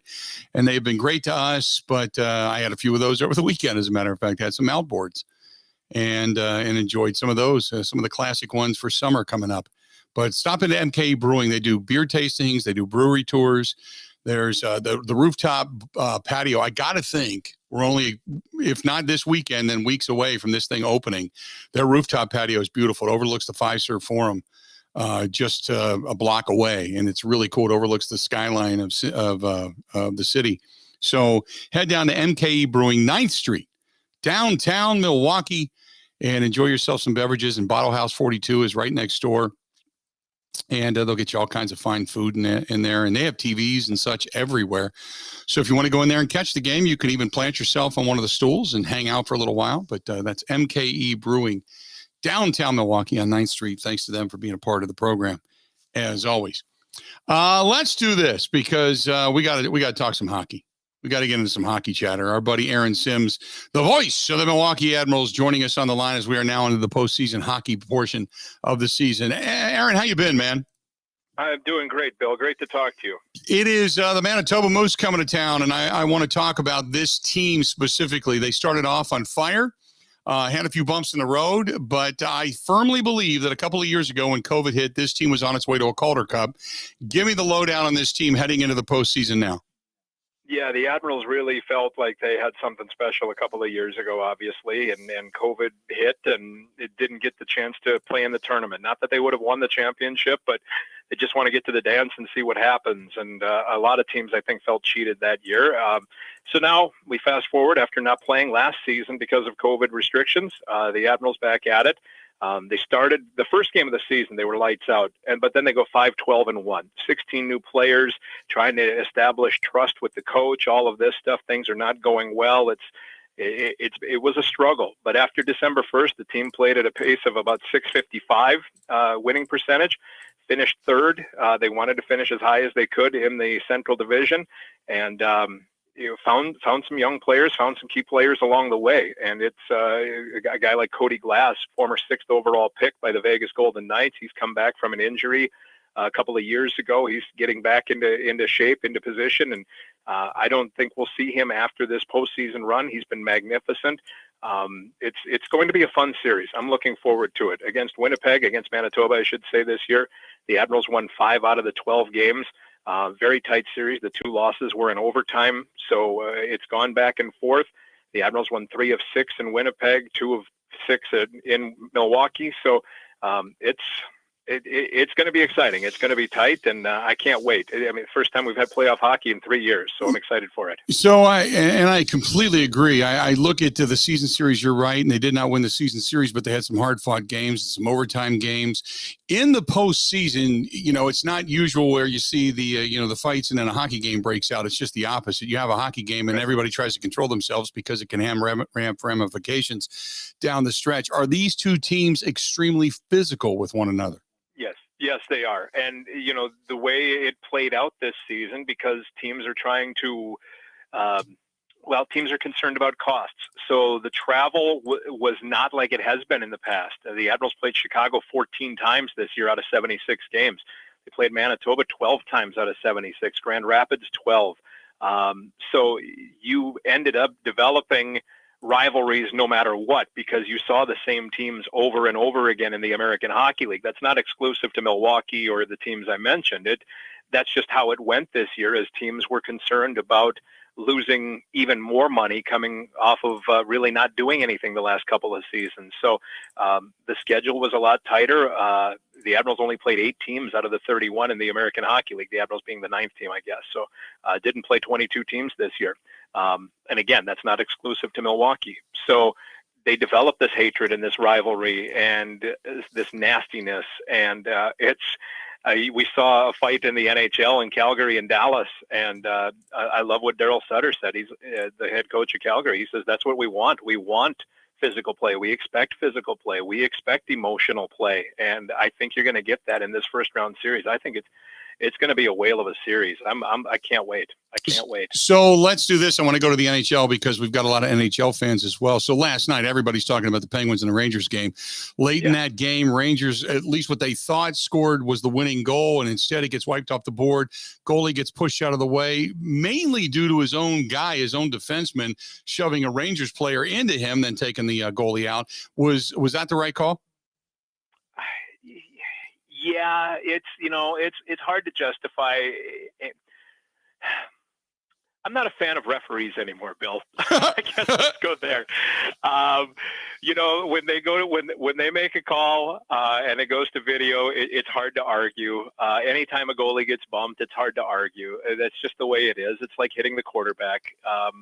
Anytime somebody gets in the way of the most important player on the field or on the ice, the call is usually going to go in that person's favor and that team's favor. So was it the right call? It's the call they made. So, again, they try to protect those guys as best they can and give them the benefit of the doubt. So we'll let it slide. But the Rangers need to score. I mean, they've got the best goalie in the world right now, and they need to put more pucks in the net than what they did. Obviously, they lost the game, but they need to get the puck past. Pittsburgh is potentially on its third string goaltender here coming into the next game, so they need to get after it. They need to get after it if they want to win that series. Nashville, the Predators last night, they got drilled. They were down 5-0 early on. It was just ugly. And then finally they kind of staved it off and ended up playing to a tie in the second and third period, but ultimately lost 7-2. They now trail that series 1-0. They are the parent team for the Milwaukee Admirals. So talk about the Predators this season. Well, they had a very good season, a lot better than what a lot of people expected. I did not expect them to be a playoff team. I did not expect them. They ended up with the second wild card, I guess, which isn't that great necessarily. But at the same time, I think a lot of teams had them pegged for the lottery. So they had a fantastic year from Tanner Jeannot, who unfortunately, despite leading all rookies in scoring and goals this season, probably will not get many votes for Rookie of the Year because of the flashiness and the abilities of some other players, including Mo Seider in Detroit, and who is very deserving of the award. Jussi Saros, though, is hurt, and he was the number one goaltender. And when you go into a series and there's a big difference between Saros as number one and Dave Riddick as number two. And it's not really a slight against Dave Riddick, but at the same time it is. And he's just not good enough. And I don't think Nashville has the goaltending to get through. We saw it last night. He gave up 5 goals, Riddick did, in the first period, in the first 15 minutes. And I saw today that the expected goals on those chances was 0.87. So he gave up 4 bad goals in that group. Connor Ingram came in. He'd been with Milwaukee all season. He led the American Hockey League in games and shutouts and was magnificent for the Admirals this year. He stops 30 of 32 the rest of the way. They need to go with Connor Ingram in game 2 because I think the confidence in Big Save Dave is not there from the boys in front of him. And if the players don't have confidence in the guy who's in the net, if the guy who's behind the plate, the guy who's under center, it's hard for everybody to get going. It's the most important position in hockey.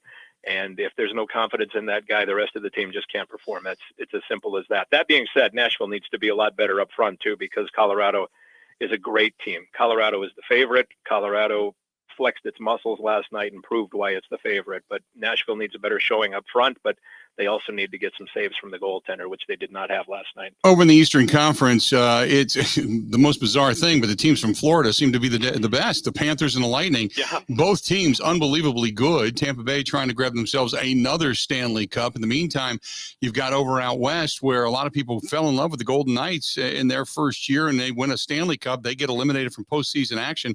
How far, and how many times have changed. But give me your thoughts on some of the teams coming out of the East, and Florida looking like one of the best all season long. Yeah, Florida was surprised by Washington here in that first game.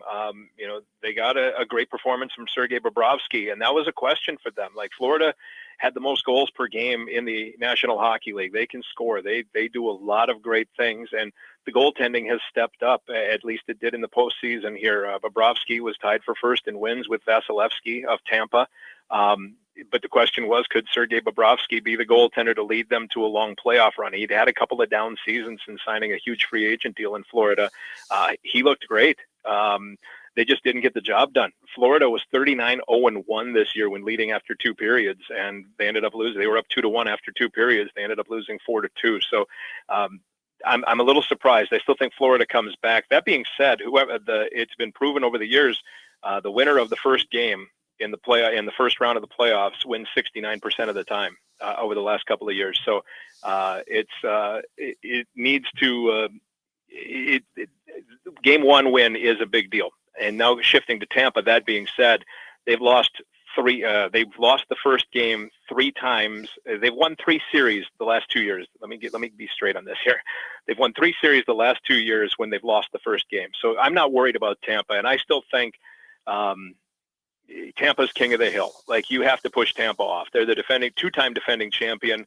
I still think Tampa is the team to beat. I still think Vasilevsky's up there. I know Shesterkin in with the Rangers has kind of taken over as the league's best goaltender, but Vasilevsky's won 2 straight titles. It's hard to say that he's not. So I still like Tampa, even though they're playing a very good Toronto team. I guess Toronto, I'm just waiting to see if they can push past 55 years of choking. Right. And that's going to be interesting to see whether they can do it. And think about it. Toronto hasn't done anything since we added more than 6 teams in the National Hockey League. So it's going to be interesting to see what the Maple Leafs, if they can do that. If they can win that series, boy, Toronto's got a good team. They can score goals. They can, I question their goaltending a little bit, but if they get through that series with Tampa and they win that series, then I don't think we can question the goaltending anymore. Real quick before I let you go, give me do you have a statistic on those who win the first game or lose the first game in the first round of the AHL playoffs?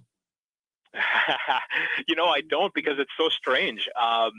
The series, depending on travel, like with the distance between Milwaukee and Winnipeg, the Admirals host the first 2, even though they're the lower seed, the visiting team, but they get to host the first 2, and the final 3, if all are necessary, are in Winnipeg. So it's hard to do that series. Had we played Chicago in the first round, we would have gone 2-2-1, back and forth, or 2, so it's really hard to figure that stat out, because I don't know that it's fair to do with the home team not necessarily being the home team for game 1. Mm-hmm.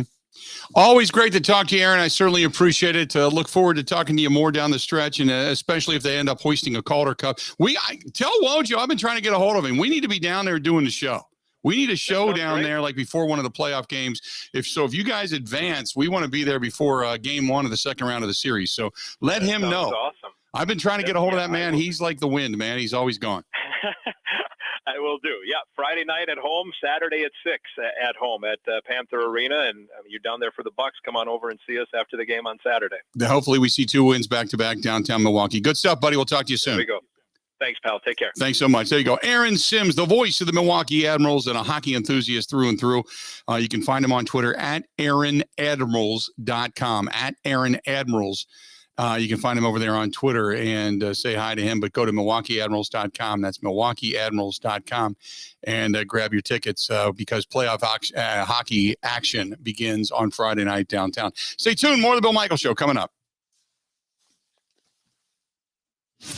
This is the Bill Michaels Show on the Wisconsin Sports Zone Radio Network.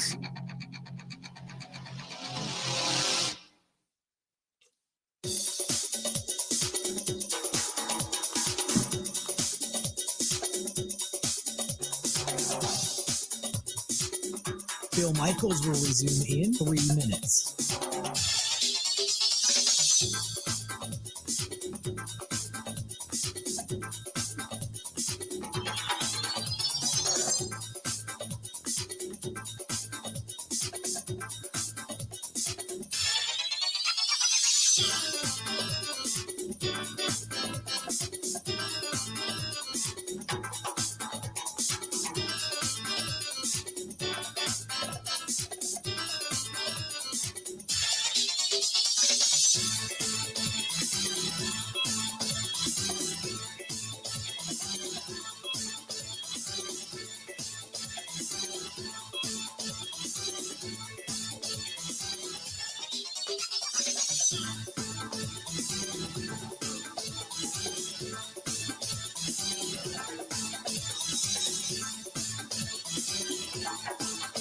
Bill Michaels will resume in 2 minutes.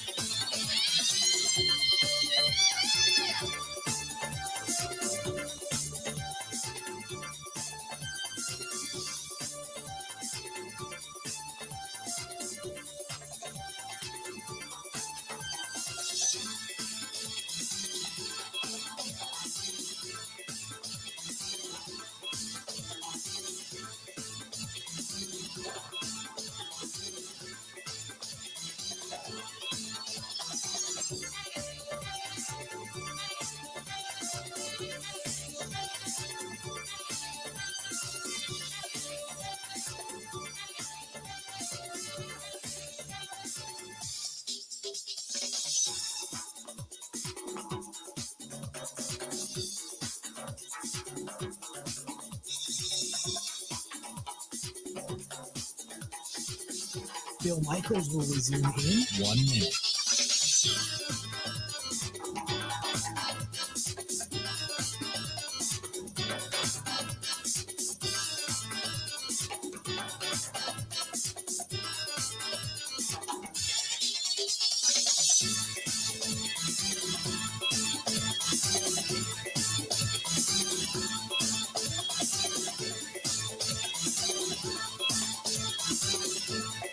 Bill Michaels will resume in 30 seconds.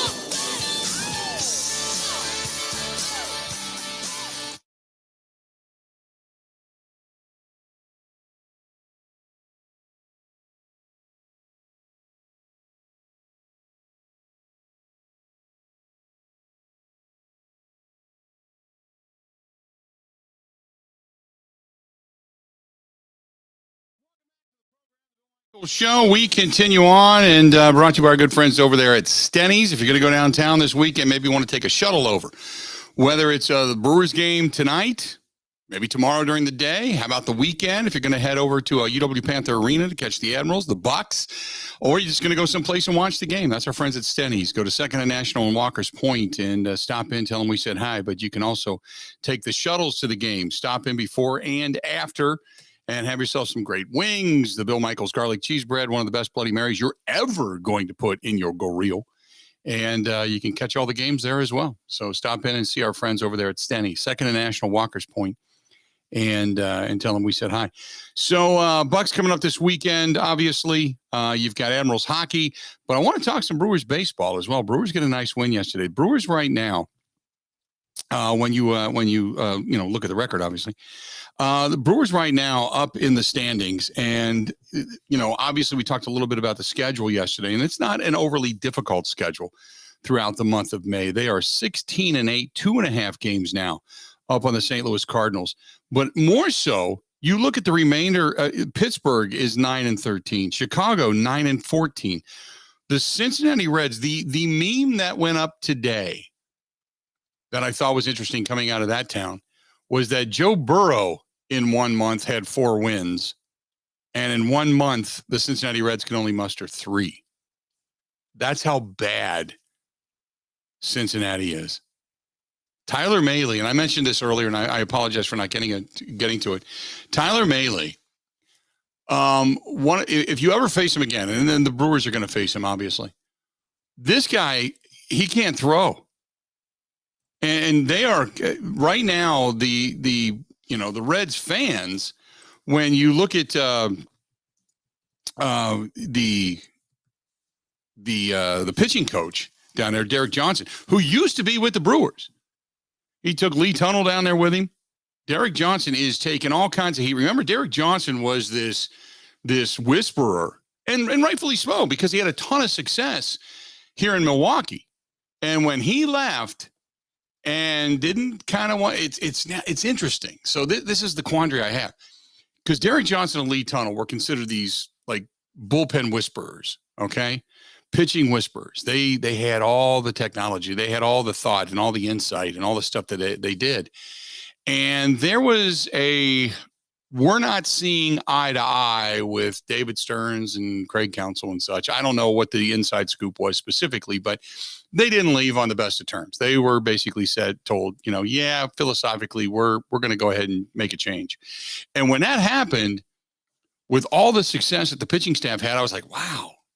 Boy, those guys they're good. And they were just the praises that were being sung about them by the pitching staff, by the members of the pitching staff. I thought, wow, that might end up being a big loss. And then the next year, the pitching staff was a little off. They weren't nearly as good as you had hoped.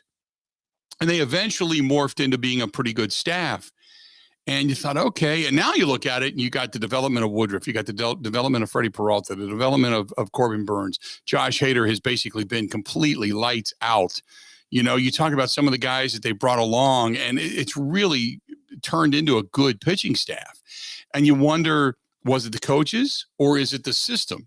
Sometimes it can be the system by which guys work in, and the analytics with which David Stearns and Craig Counsell and company like to manage the ball club.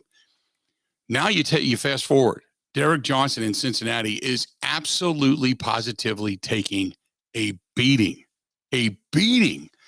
Tyler Mahle, one of their better pitchers, Gutierrez is supposed to be coming back off the IL, but one of their better pitchers, this guy can't throw strikes to save his life. I wouldn't swing a bat if I went up there against Tyler Mahle. Not for the first 3 or 4 pitches. He can't throw strikes. Every breaking ball he throws is in the dirt. How many times last night did he throw a ball that bounced prior to the plate?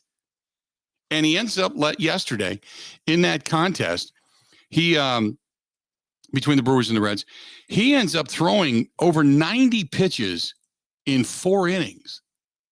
I mean, it was like every batter he faced, 92 pitches, 50 for strikes, which is terrible. Every batter he faced, it was like he was going to 3-2 on. It was amazing. Derek Johnson. So I wanted to take a look back, because remember when Derek Johnson and Lee Tunnell left, and you thought, oh boy, if you're the Brewers, you're like, oh, wait a minute, that's not a good thing. And then sometimes it's the system in which they so going back to and how this relates to what I'm going to talk about coming up in the next hour, I'm going to talk some hitting because I want to get into that. But Derek Johnson, Lee Tunnell, they leave. They've had a lot of success in Milwaukee. They go to Cincinnati, and it's been nothing in comparison like they had when they were here in Milwaukee. So is it the coach or is it the system, which then relates to the opposite side? It relates to hitting. I want to get into that just a little bit. See if you agree with me. Stay tuned. We got a lot more of the Bill Michaels Show coming up right after this.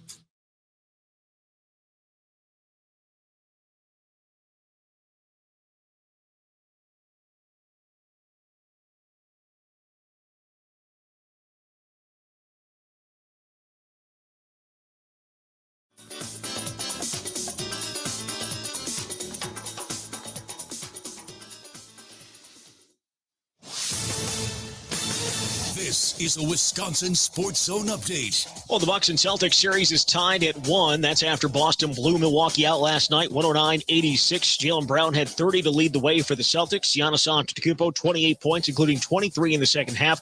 Boston hit 23 pointers, which was the most for them in a playoff game in team history. Milwaukee fell behind early, never really recovered. Guard Pat Connaughton says they have to be better from the jump. You know, they made some shots. They made some tough shots. They made some, obviously, a lot of open shots. They did a great job of sharing the basketball, and I think they came out with intensity, you know, as we expected, but they did it at a high level, and they especially did it at a high level at the beginning of that game, and, you know, it was tough to climb back into it from there. Despite the blowout loss, Milwaukee did get one game there to give themselves home court advantage. Now a best-of-5 series with potentially 3 of those games at Fiserv Forum. That includes Game 3 on Saturday. Turn to the Brewers. They beat Cincinnati last night 6-3. Brandon Woodruff got the win by striking out 12. Willie Adames and Rowdy Tellez each homered for the Crew. The two teams will meet again tonight at American Family Field. For nearly 40 years, ABC of Wisconsin has been helping men and women transform themselves into well-paid, productive members of their construction teams. Have you thought about a career in a skilled trade? These are the types of skills that could secure your future. Jobs that can't be outsourced to someone overseas. Be in demand. To get your career started, go to buildyourcareerwi.org. Well, the Packers know their opponent for their game in London. The NFL announced this morning the international matchups, and that Green Bay will face the New York Giants on October 9th at Tottenham Hotspur Stadium. It'll be their first international regular season game in team history. Also, the team going to be holding its rookie minicamp coming up this weekend. They'll be on the field for practices on Friday and Saturday. With this Wisconsin Sports Zone Network update, I'm Zach Heil.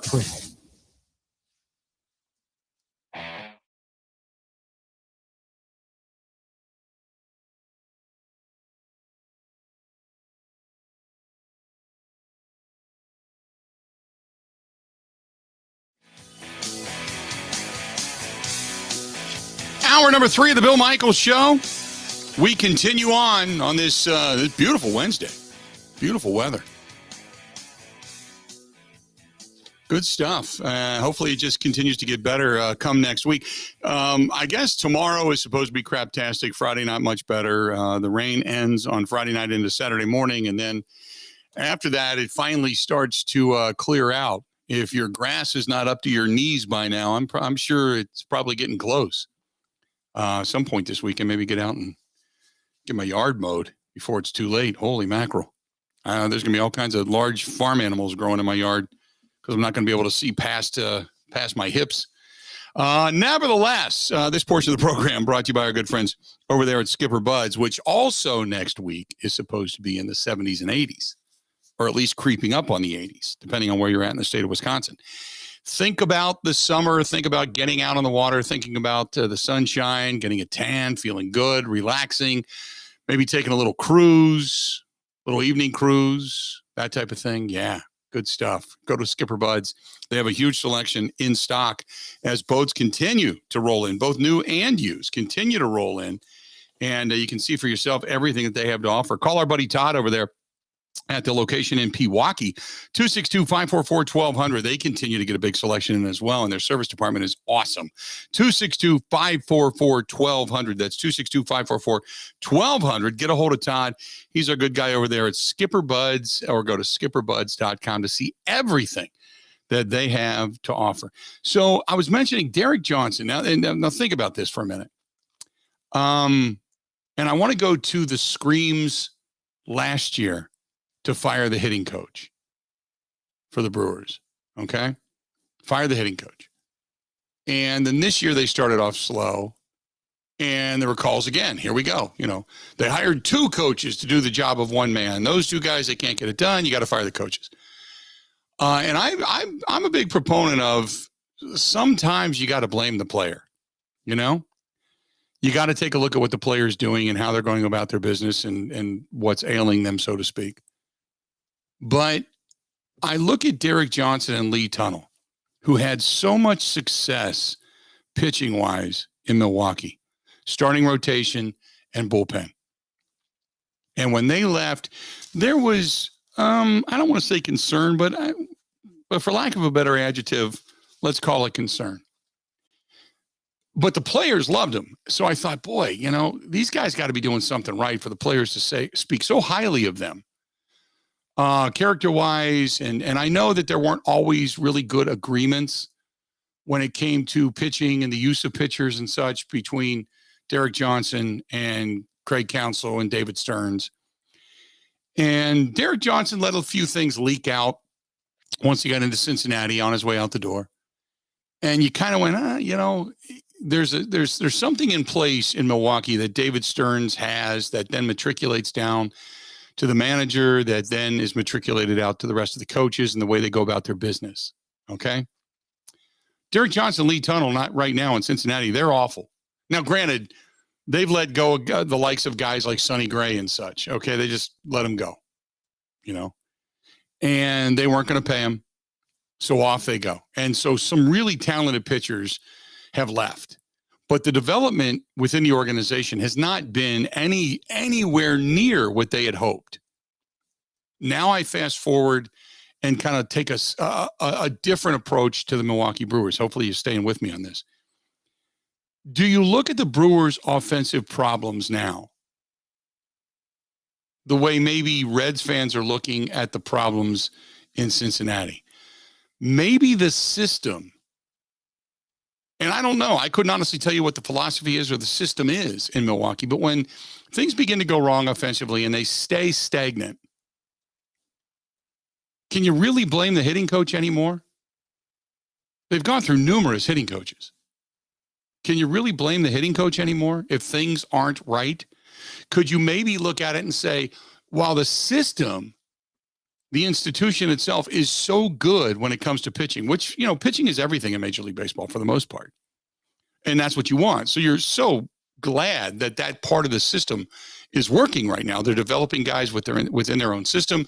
They're being able to find the guys on the outskirts that they can trade for and bring into their system and then develop pitchers and start to churn them out. Things are really good. Offensively speaking, it hasn't been as good. The consistency going over a couple of years now. It's not just 1 year. It's not just the beginning of this season. It's been a couple of years. Go all the way back to the pandemic shortened year. It's been problematic. Can you look at this and say that maybe it's the system? It doesn't matter the coach you bring in or the player you bring in. It's the system. And I have seen time and again, fans will say, that have said it doesn't matter who you bring in. It doesn't matter how hot they are. When they get to the Brewers, they're not going to hit. And I've always found that strange because this is a hitter's ballpark in a hitter's division. In ballparks that are friendly. Especially right now against staffs that are friendly for the most part. Because there's not a good pitching staff really among the bottom 3. Chicago, Cincinnati, or Pittsburgh. And yet, at times, the Brewers can look as if they struggle. Now, every team doesn't, so I'm not going to say that they should pound out 10 runs a game. That's not what I'm saying. But do you then look at this and say, the pitching has remained consistent, doesn't matter who you're putting out there. Derek Johnson, Lee Tunnell, anybody else for that matter. The hitting, though, has remained consistent on the negative side, and Christian Yelich hasn't been the same going back to 2019. So, and you've changed coaches. So is it the player or is it the system? Things, the way in which you work the system, the way in which you set up, say, things like looking at pitches, your video system, maybe the cuts that you play, the way you put at-bats together, whatever the system is. Do you look at the system or do you look at the player? 877-867-1670. 877-867-1670. So it could be the system. Taylor says, but back when Fielder and Braun and Hardy and Hart and Weeks and everybody was here, everybody complained that the pitching was terrible and you can't make everybody happy. Brett says, bring in George Brett. They need to protect the plate with 2 strikes. I get it. 877-867-1670. 877-867-1670. Cheddarball says it's on the players at this point. The hitters just aren't what we thought they were. It's just such an interesting thought. I'm not saying there's a right or wrong here, okay? Because this is one of these arguments that you and I could go through till we're blue in the face, and I could argue both sides. But it's just it's perspective is all it is. I'm just throwing down some perspective because the pitching has remained the same. It's been good regardless of who they've thrown in there. But the hitting culturally over the last 3 seasons has not been stellar. Now, hopefully, during this stretch of, we'll just say, craptastic teams that the Brewers are facing, the Reds, again, coming up tonight, 6:40 is first pitch down at American Family Field. So hopefully this stretch, as they got Cincinnati for 2 more, then 3 in Atlanta. Hopefully they remain hitting the baseball steady, 4 runs or more per game against Atlanta.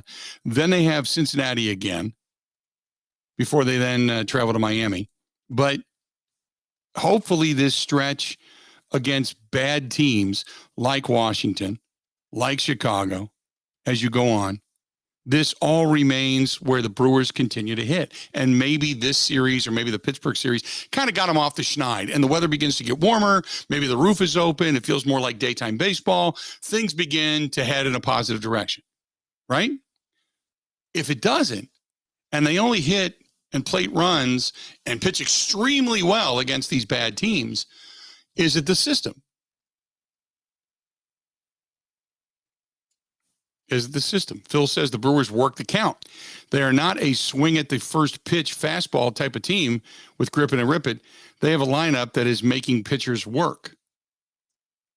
Well, Maile, going back to last night, Phil, Maile does this to everybody. If you look at his starts, he's only had like 20-something innings in 5 starts, and that's it. I mean, he's throwing almost 100 pitches to 90 pitches a start. He just doesn't. He doesn't throw strikes. Not consistently. And his split finger or that sinking fastball that he throws ends up in the dirt 99 times out of 100. He's all over the place. He was bouncing balls up there last night that were hitting prior to the plate. And that's what he's done consistently all season long. And again, I'm just throwing some perspective out there. I'm not saying there's a right or wrong. I'm just saying it's a little interesting to me that when Derek Johnson and Lee Tunnell both left, the pitching staff was going to fall apart. And they've remained the same. If not, they've gotten stronger. While hitting, they've changed hitting coaches, and they've kind of remained the same. You just wonder if it's culturally inside the organization for whatever the philosophy it is that they do, the way they work, the way coaches come in and work within the confines of what the Brewers set up, of what David Stearns and Craig Counsell set up, if maybe that is somewhat erroneous. That's all. So just some thought. When we come back, we're going to hear inside the Bucks locker room from last night's contest. As the Bucks take it on the chin. Bucks in Game 3 coming up on Saturday afternoon, really, 2:30 Central Time down at the Fiserv Forum. So get ready to get into the Deer District early on in that one. And then hang around as the Admirals play some playoff hockey coming up on Friday and Saturday in the evening. So a lot of good stuff going on in downtown Milwaukee. Racing, by the way, is back all throughout the state of Wisconsin. So look for it, whether it's lacrosse, whether it's slinger, whatever the speedway is in your area. Rockford in northern Illinois. I know some people head down there. A lot of good racing going on throughout the area as well. So get out and enjoy it coming up this weekend, Mother's Day weekend. as we prepare for Mother's Day coming up on Sunday as well. Derby Day is on Saturday. There's a lot happening. We'll get back into this coming back. Stay tuned. This portion of the program brought to you by our friends at Cunis RV. What kind of an RV, motorhome, travel trailer, tow behind, whatever it happens to be you're looking for, they've got it. They've got all the different brands, all the different makes, models. Their dealerships, I say ships as in plural, continue to grow throughout the state of Wisconsin. They're becoming the biggest and the baddest, the best. Okay. Sometimes when you're the biggest, you're not necessarily the best. They're becoming the best. Their service departments are awesome. They get you taken care of. You can get the phone number of the service manager. They can try to help you out, even if you're out on the road, point you in the right direction. Get a hold of my buddy, Scott Remmer down at the dealership down there in Elkhorn, Wisconsin. Scott's a good guy. Big inventory. And the best part about it is whether it's new or used, or if you want to get a trade-in or maybe a consignment, they can help you out in so many different ways. They make it extremely easy to get yourself either into or rent, try it before you buy it, your next motorhome, travel trailer, fifth wheel, whatever it happens to be. Check them out. Go to Cunis, Kunes, CunisRV.com. That is CunisRV.com, Wisconsin's fastest growing RV dealer. Again, that's CunisRV.com. We're going to hear from inside the Bucks locker room last night. Coach Budenholzer, some Giannis, Pat Connaughton, Drew Holiday. We're going to hear from them all. That's coming up next on the Bill Michaels Show. Covering Wisconsin sports like a blanket. This is the Bill Michaels Show on the Wisconsin Sports Zone Radio Network. The roar of racing is back at Road America. NASCAR, IndyCar, Superbikes, Vintage. The 640 acres of land in Elkhart Lake, Wisconsin will shake with a roar of engines. Get your tickets now and secure your spot up close. Camping sites and corporate hospitality space is available.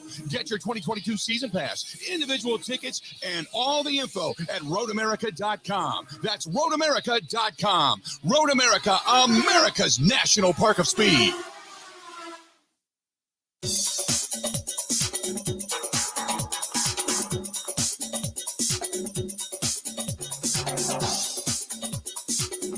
Bill Michaels will resume in 3 minutes.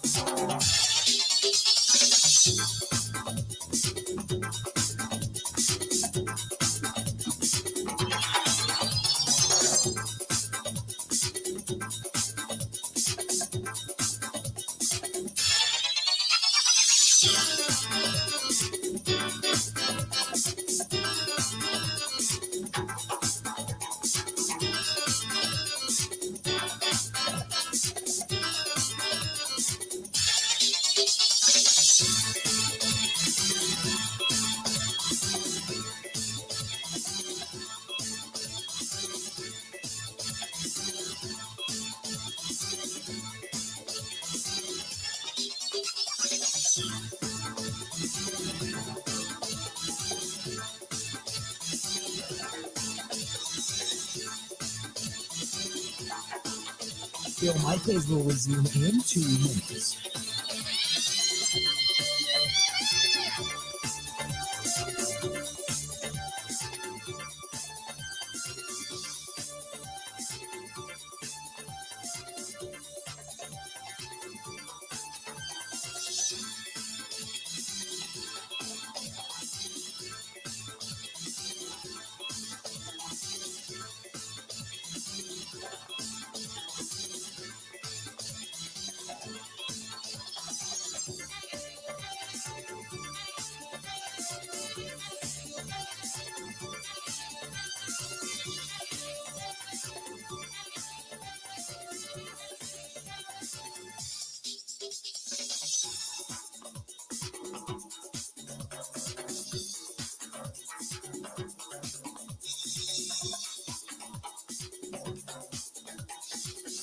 Bill Michaels will resume in 1 minute.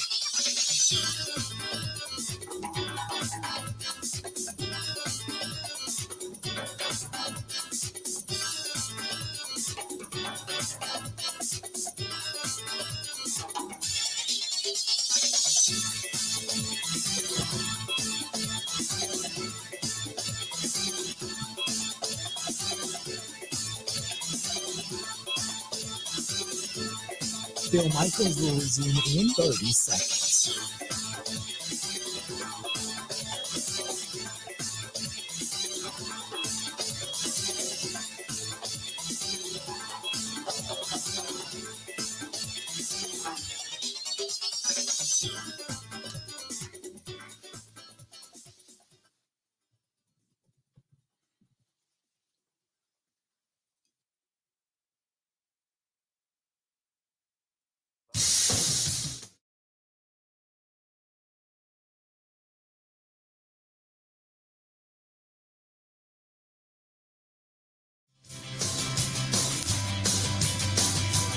Wisconsin, we are not snobby. We are not snooty. We are Midwest. We've got a charm to us. We know that. And we got a new sponsor on board, our friends at Forgotten Fire Winery. They're in Peshtigo. Forgotten Fire Winery in Peshtigo. And good people up there. They kind of do it right. They've been fans of the show. They listen to the show. And if you want to find them, or maybe schedule a tour, you can do that. They've got a new wine launch coming up, as a matter of fact. The Mad Badger Cherry Fruit Wine is now available at the winery, as well as stores all across the state. They've got a wine and cheese pairing coming up this weekend with Joe's Cheese House. They got all kinds of stuff going on. You may not remember the fire, but you will remember the wine. That's what they say. And it is what they call fun in a bottle without the attitude. Good stuff. You can find the full wine and cider lineup in their tasting room or in liquor stores and grocery stores all throughout the great state of Wisconsin and beyond the borders, for that matter. The winery, a great place to get away for whether it's a tasting. They have live music, private events all year long. Anytime is a great time for Forgotten Fire wines and ciders, Wisconsin wine made from Wisconsin people. But if you want to find out all the information about this place, go to ForgottenFireWinery.com. That's ForgottenFireWinery.com and see for yourself. They're good people over there. Good people. 877-867-1670. Before we get into the stuff regarding the Bucks and hearing out of the locker room from last night, I want to get to the phones real quick. Mike's listening to us in West Dallas. Mike, how you doing today, man? What's going on? I'm doing good. How you doing, Bill? Doing great, man. What you thinking? Good. So I got 2 points about the Brewers. One, I think it's more on the players than anything. I mean, if you look at guys like Hunter Renfroe, Rowdy Tellez, McCutchen, Kane, Taylor, look at their stats the last couple of years. I mean, these guys kind of are what they are. Mm-hmm. You know, 250 hitters. Renfroe has power. Tellez has power, but they have weaknesses in their game, which is why the Brewers were able to trade for them, not give up a lot of assets for them. Mm-hmm. The one thing I will blame the Brewers for is tell me, Bill, who was the last impact position player the Brewers developed through their farm system? Can you think of one? Well, the impact players, you go back to like Braun and Fielder, and you bring that group of guys into it. You look at those guys and say that was probably your biggest impact crop of players that you brought up through the system. You've had guys here or there, but as far as a total crop, no, you haven't had anything in a long time, not since those guys. Right. And that is my point exactly. I mean, that was 10, 15 years ago. We thought Keston Hira was going to be the next Ryan Braun, the next guy who's going to hit 300 and be your three here. And he just hasn't been that. He came up like gangbusters, but for the last 2 years, right. I don't know what happened to him. But I think the bigger issue is just the lack of development of guys through the farm system. They've developed ace pitchers, but they've really missed on the position players. And that's why they are where they are. Well, part of that, though, going back a couple of years when they were kind of going for it, they were trading away some of these guys too, remember? So their farm system was depleted. You're just now starting to see a few guys like Tyrone Taylor start to come up and make a name for himself, even though they drafted him, back in 2012? I think they drafted him. Sure. Sure. So I agree with you. I mean, it's been depleted for a while, but some of their prospects, they ended up trading away. When you talk about Keston Hira, he was drafted in 2017, and I agree with you. They thought he was going to be the end-all, be-all. And when he came up against Atlanta that series and started hitting home runs, and people were like, whoa. Then the second half of the season that guy had was amazing. But after that, it really hasn't been much of anything. And until he gets consistent at bats to see what you really have in him, he might just be a piecemeal player for right now, unless somebody goes down with an injury and he really has an opportunity to bust out of this and say, look, I can be a big leaguer. Right. I think with here, I think the talent is there. I mean, he was like the best hitter in college baseball when the Brewers drafted him. The only reason he went, number 8 was because he had an injury to his elbow. And that ended up not being an issue. But how do you bat 330 coming up and now you're like a 220 hitter? Right. I think the league figured him out. They figured out some weaknesses, and now it is on the Brewers hitting coach to figure out how do we get him back to what he was when he first came up. Yeah. You know what I'm saying? Because the talent is there with him. So. Yep. No, I completely agree with you, man. Appreciate the call. Good stuff. He's right. I mean, now when you talk about position players, okay, the pitching staff, they brought up. They've been good. You look at Corbin Burns, Brandon Woodruff, those guys, Devin Williams, Brent Suter, Aaron Ashby. They made the trade for Josh Hader because Josh Hader originally came in with Baltimore, went over to Houston, and then they traded for him years ago and brought Josh Hader in and brought him up through their system as well. But, you look at those guys like Devin Williams and Brent Suter and Aaron Ashby, and I go back to the top and say Corbin Burns and Brandon Woodruff. It's been fantastic. They picked up Freddie Peralta, who was originally drafted by Seattle, and they traded to get him into the system with Seattle. They brought him in then. So he wasn't drafted by the Brewers, but he was traded for and brought through the system by the Brewers to come up and be a pitcher for them. But the pitching staff has been, ahead of the rest. But don't forget, they did make some trades and make some deals that they ended up kind of going for it a few times and making deals and depleting that farm system. And finally, they just had to stymie it and say, well, we don't have anything left to trade. We gotta start drafting and developing some of these guys again. And you're just now starting to see some of these guys begin to come up. But when you start to go back and you look and you say, okay, let's look at the AAA team. Okay. When you start to look at the ranks, okay, where some of these guys are as far as the ranking system, you don't have anybody really in the top 10. Maybe the catcher, Alex Johnson, and they didn't even draft him. He's in the minor league system down in Nashville. They brought him in through, what was it, Seattle? I think Seattle traded him to Miami or picked and then they got him from Miami. But Mario Feliciano, he was a draftee, and he's down the depth chart when it comes to the overall, the rankings, if you will. But they don't have a lot of guys right now in that ranking where you were like, whoa, boy, they got some serious prospects here, because a lot of those guys have kind of traded away over time. 877-867-1670, 877-867-1670. If you want to give us a shout, do so. So I wanted to get to this because Bucks coming out of this last night, Coach Budenholzer, look, Giannis, Holiday, playing, ISO against their guys last night, and trying to do their own thing instead of kind of passing the basketball and setting up a lot of the pick and rolls. Budenholzer said he didn't have a problem with Giannis and Holiday getting in the ISOs last night. Those guys are going to make plays, have all the faith in the world in those two guys. And, they found some opportunities. It was, and they just got to find more of them. Collectively, we got to be better, and we will be. So Coach Budenholzer last night, I don't believe there were, he says, look, there were a couple of plays that could have changed the game either way, but they just couldn't get it done. Take a listen. Credit to them. They beat us, pretty handily tonight, but there were a couple of plays in, late third quarter and the fourth quarter, felt like maybe we could have got it inside of 10 and just find a way. But we didn't. And, so we'll look at the film and see how we can be better going into game 3. That I agree with.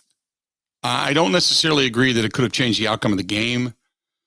It could have certainly made things more exciting. Philadelphia, Boston was just hitting shots.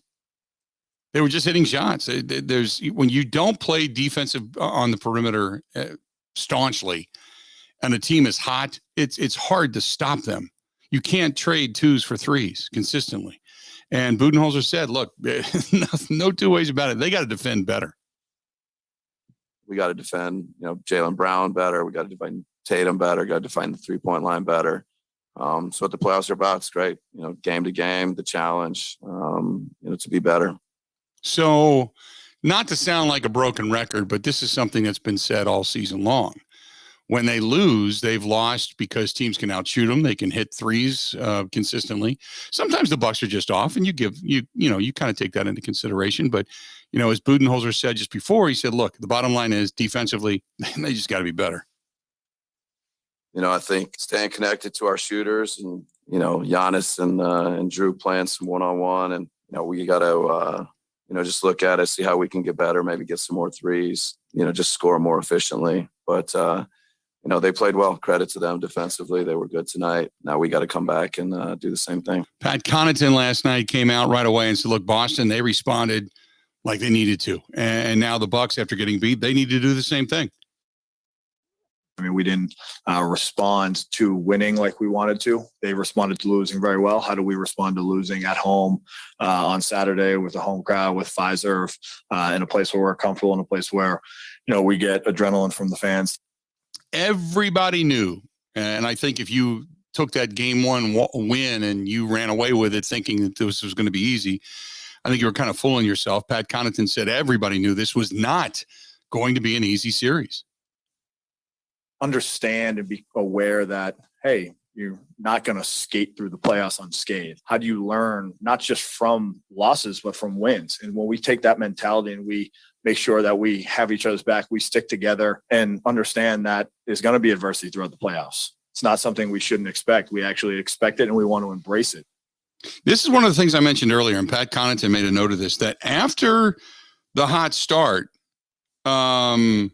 then it was somewhat of a back and forth even game. The Bucs still ended up getting beaten. They just couldn't close that gap. But as Connaughton said, look, it was largely an even game after they got up 25. I thought after that it was a pretty good game. So for us, it's just about making sure that we come out, making sure we take a first punch, making sure we give a first punch, making sure that we're putting ourselves in a position to where we don't have to dig out of a hole, because it's exhausting to dig out of a hole in the regular season, let alone in the playoffs, let alone when they're fighting for their lives because they don't want to go down 0-2. Also, Pat Connaughton said the same thing. Look, you come out with a craptastic start, you find yourself all of a sudden down 25. You're just getting the hell beat out of you. It's hard to overcome that. They made some shots. They made some tough shots. They made obviously a lot of open shots. They did a great job of sharing the basketball, and I think they came out with intensity, as we expected. But they did it at a high level, and they especially did it at a high level at the beginning of that game. And, it was tough to climb back into it from there. And in addition to that, the measure of a man is how they respond to adversity.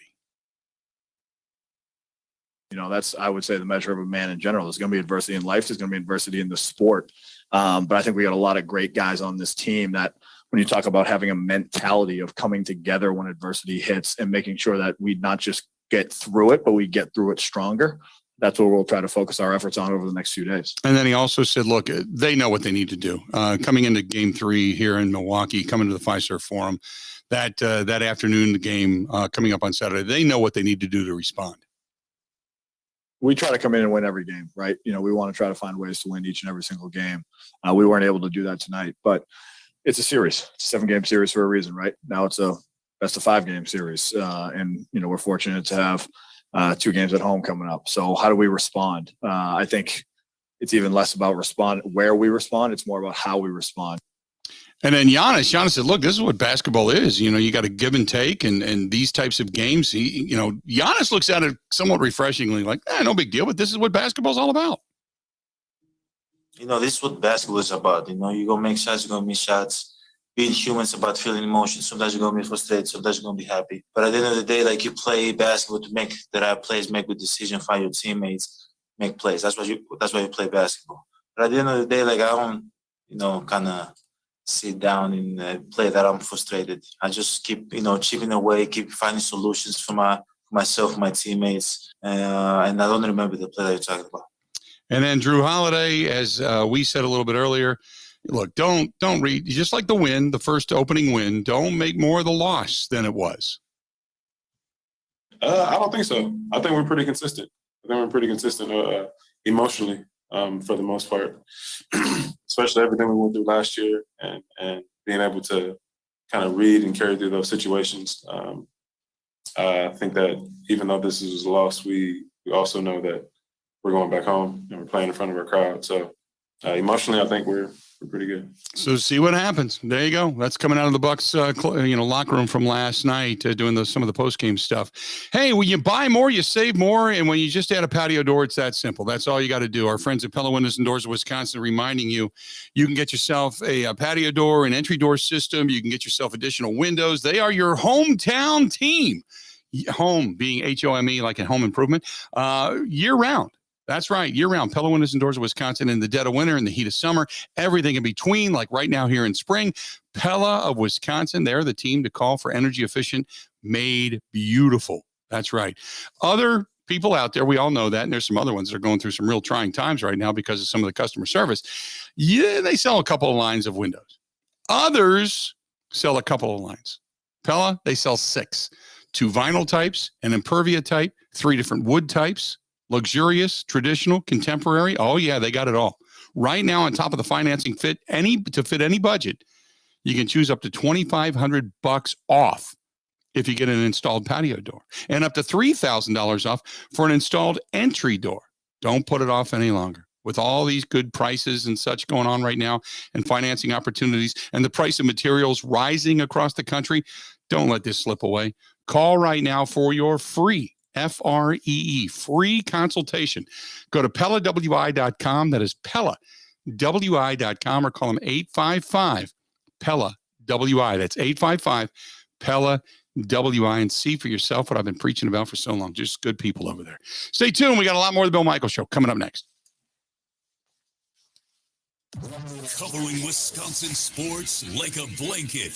This is the Bill Michaels Show on the Wisconsin Sports Zone Radio Network.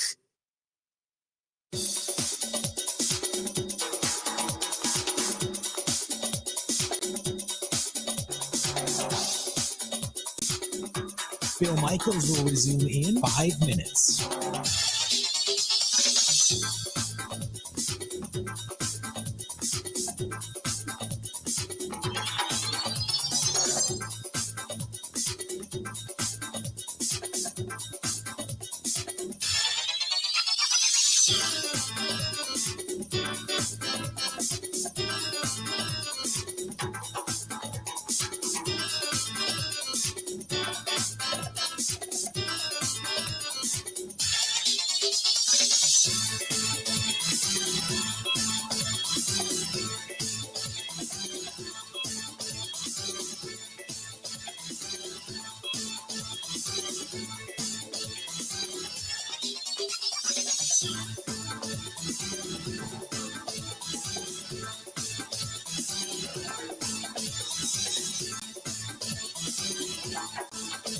Bill Michaels will resume in 4 minutes.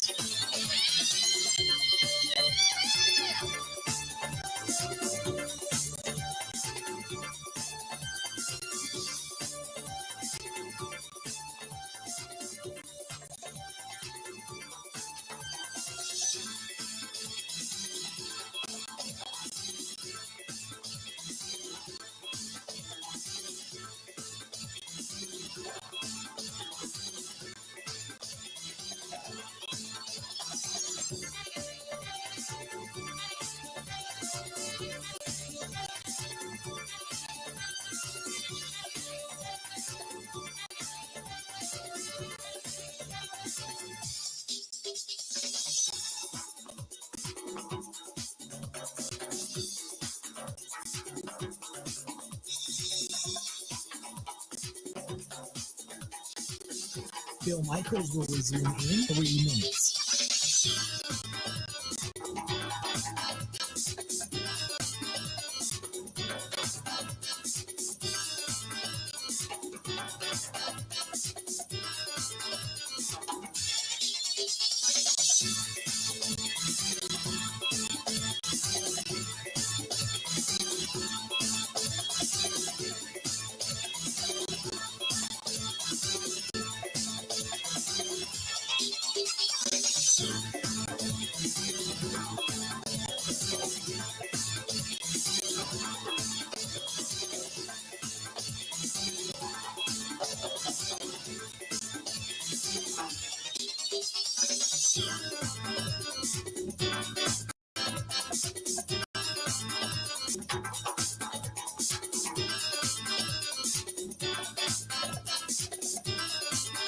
Bill Michaels will resume in 2 minutes.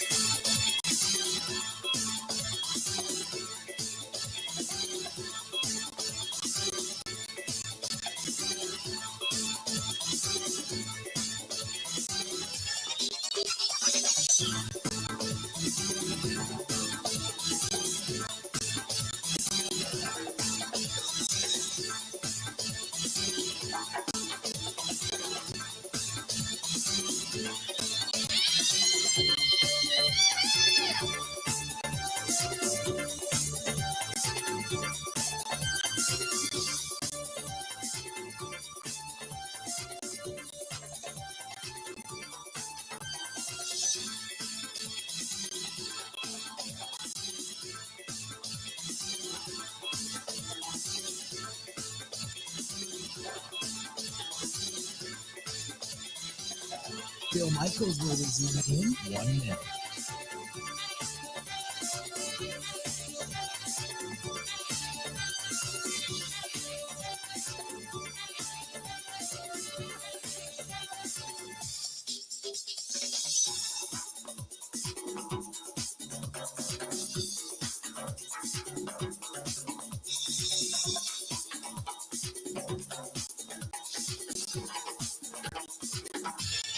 Bill Michaels will resume in 30 seconds.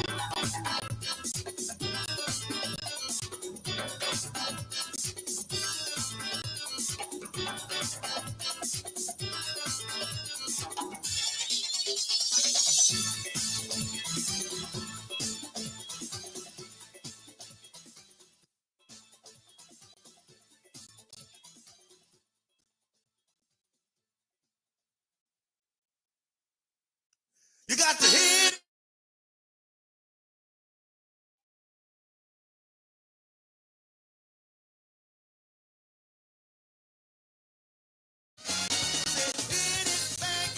Welcome back. How we looking? Bill Michaels Show. We continue on. Hey, if you're going to be heading to or from the Brewers game tonight, maybe stop over and see our friends over at the Wrestling Taco. Wrestling Taco right there in West Dallas, just south on 84th Street, just south of the Wisconsin State Fair Park. Stop over and grab a bite to eat. Or maybe just if you're not going to the game, go there, sit in one of the theater seats that they have right there in front of the big screen. Grab yourself a margarita and a couple of tacos. You're good to go. Watch the game right there. That's our friends at the Wrestling Taco in West Dallas. Good stuff. Talking some Brewers baseball here momentarily. Darren says most of the AAA guys right now are cast-offs or they're older. The key prospects are still in A ball or double A ball. And if you go to double A Biloxi and start to look, there's some guys that are down there that have been recently drafted. They've still got some high hopes for the lefty. That is, he plays the outfield, Sal Frelick. He's a guy, 22 years old, drafted last year, and they picked him up, and he's got some decent rankings. You've got Joey Weimer, another one that's down there right now. You still have guys that are down there when it comes to pitching that they've got some high hopes for that rank relatively high. Matt Hardy's another one. He was non-drafted, but they have him down there that they like, although he's not really highly ranked. He's just got a little bit of numbers behind him. The other one, Victor Castaneda, he's one that's somewhat high thought of. There's high A Wisconsin. That's another. But when you start to look at the ranks, I mean, really, TJ Shook, who they picked up in the July 20th draft, he was a non-drafted free agent. He's got a decent rank. They got some high thoughts on him. But yeah, there's not when you look at the baseball ranking system, the MLBPA ranking system, they don't have a lot of top 5, top 10 guys in the system. They just don't. Not right now, they don't. So that's one of the reasons when you look at homegrown talent, some of these guys, they're going to need to get free agents. Some of these guys are going to need to grow. Some of these guys are need to be cultivated. So we'll see. Ethan Small is a starting pitcher who they like. He's a lefty, drafted a couple of years ago. You know, he's right now in the AAA ranks. They like him coming out of Nashville. He's another guy you could kind of look at eventually. But yeah, they got quite a few guys right now that just, there's nothing down there that's just kind of setting the world on fire.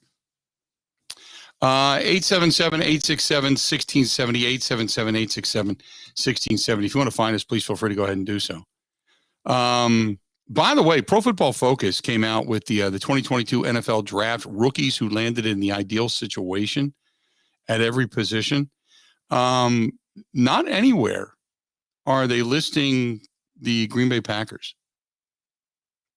They're not kind of going through that. When you talk about the NFL Draft and some of the biggest winners as they go through, they feel the Eagles, the Jets, the Falcons, the Ravens, Kansas City, Carolina all made big jumps. Those teams, everybody else, they fortified needs. They fortified needs is what they did. That's kind of the thought process right now for the Packers. They did what they needed to do, and they think that this class of defenders coming in are going to make this defense a lot better. And one of the biggest stories, I guess, I saw it on the 4-Letter Network as well, is convincing Aaron Rodgers you win with defense. You win with defense. So to be able to say, hey, look, we didn't go out and we didn't spend a ton of money. We didn't go out and put a ton of, not to say they didn't put effort into trying to find some of these guys that were going to be better, that were going to make the Green Bay Packers better. But defensively speaking, everybody likes what they did defensively, but offensively, you got to convince Aaron Rodgers, is this going to be the most beneficial way to go? You're going to have to learn to become more astute and more on the same page with some of the young guys. It's going to be more on you than it is on them. They're going to have to work hard, but you're going to have to come down off the pedestal and you're going to have to say, okay, look, I'm here. Let's do this. Let's get this thing done. By the way, the 4th best defensive choice for fit picked was Quay Walker, the linebacker. They said, unlike defensive backs, linebackers have plenty of opportunity to rack up the counting numbers that the voters flock to. Walker will have to split those with the all-pro linebacker Devondre Campbell, but he should still have a significant role in what projects as one of the better defenses in the NFL. Walker checks all the measurable boxes that teams are looking for in an NFL linebacker. 6'4", 242 pounds, 4.5 speed in a 40, change of direction, the ability of a 6.89 in the 3-cone challenge. He's also one of the best tacklers in the class, an area where the recent rookie disappointments at that position have really struggled. His combination of length, athleticism, and the clean medical sheet is why he went 2 rounds higher than his teammate Nakobe Dean did, despite not having close to the same production profile in his college career. The opportunity is going to be there for him to make an impact on a defense that already has stars at all 3 levels. That should push him towards the top of the defensive rookie class. So some high praise for Quay Walker in that choice. And go back to the year that Dom Capers went to Ted Thompson, and Ted Thompson said, Dom, what do you need to build a championship defense? Dom said, I need a center. I need a guy over the center. I need a guy that can bust up the nose tackle area. Okay. I also need a good linebacker. I need 1 edge rusher. Give me 1 good corner and 1 good safety, and I'll get the job done up the gut. It's kind of like playing center field, in baseball. You need a catcher. You need your battery. Okay. Then you need your 2 guys at your positions up the gut, shortstop, second base, and a good center fielder that can cover ground. You get those positions solidified, you got a pretty good team. Then you just fill in the pieces. Same thing with defense for an NFL team. He ended up having B.J. Raji, Ryan Pickett. Then he had the best year ever out of A.J. Hawk. He had a good edge rusher in Clay Matthews, defensive player of the year at corner in Charles Woodson. You had an up-and-comer who should have been a Hall of Famer, had his career not been cut short by the injury. That defense was incredibly solid. Nick Collins was on his way to a Hall of Fame career. And then you had quality backups and you kind of piecemealed the rest of it around them. That's what you have now. You got a good center in Kenny Clark, a good up the gut in Devondre Campbell, Preston Smith on the outside. You couple that with Rashawn Gary. Now you've added bigger defensive line help. You're even better in the trenches. You got what should be an all-pro in Jair Alexander. And then you've got the stabilizing factors back there in Darnell Savage Jr. and Adrian Amos. You have a really good defense. You got some stars right there. So a lot of people really excited about the defense. Now it's convincing Aaron Rodgers that the defense, which you hope becomes opportunistic along the way, not only a better, score against defense, but the fact that they can maybe get some turnovers, give the ball back numerous times to the offense to give them more possessions, more opportunities, that you can make him believe that defense is going to win you a championship. What you have to do is go out and make the young guys around you better. And we've put together a pretty good offensive line that we believe can protect you. So take the weapons you have, make them better. Maybe they'll add 1 more guy beyond Sammy Watkins. We'll see. Because really that's all they have left. If you can add 1 more wide receiver to this mix, unless that or a tight end, that's a true big-time tight end pass catcher, which I don't think anything's available. Unless you find another wide receiver, you're still a pretty stout team. And you got better in special teams just because through osmosis. So some pretty high praise coming out for Quay Walker through Pro Football Focus in the ranking system. 877-867-1670. Hit us up. More of the Bill Michaels Show next. This is the Bill Michaels Show on the Wisconsin Sports Zone Radio Network. We're back in Judge Gina's court where debate's heating up.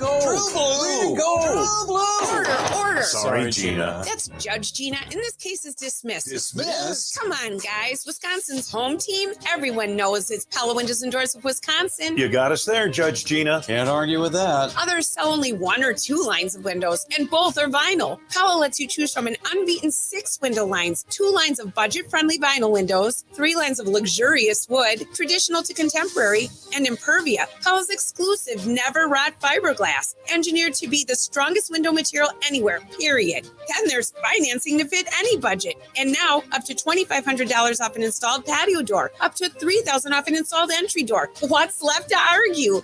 Hella now? Pay later. Hella now. Pay Court's adjourned. With the price of materials rising across the country, don't let your huge savings slip away. Set your free consultation now at PellaWI.com. Certain restrictions apply. See showroom for details.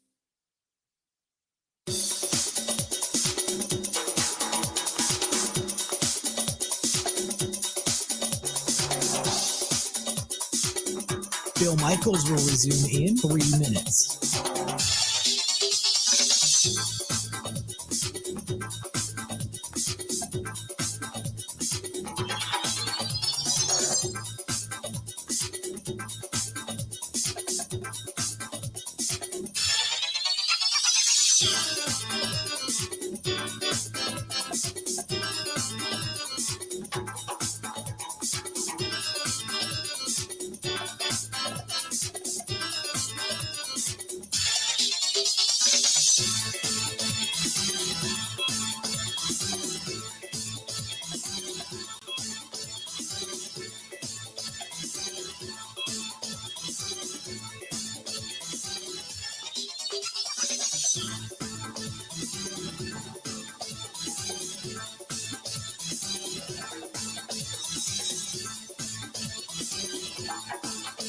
Bill Michaels will resume in 2 minutes.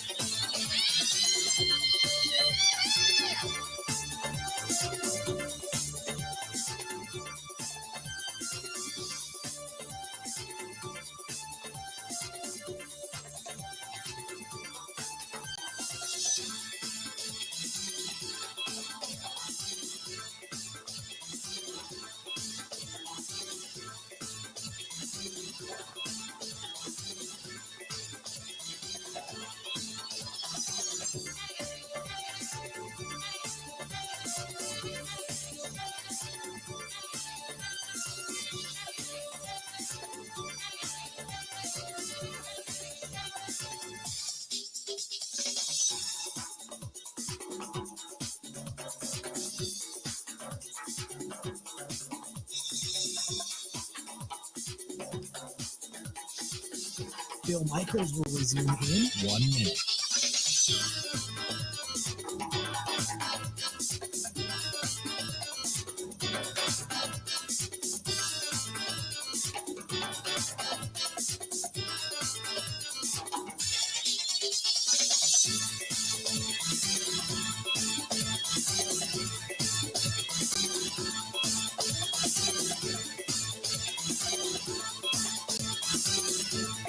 Bill Michaels will resume in 30 seconds.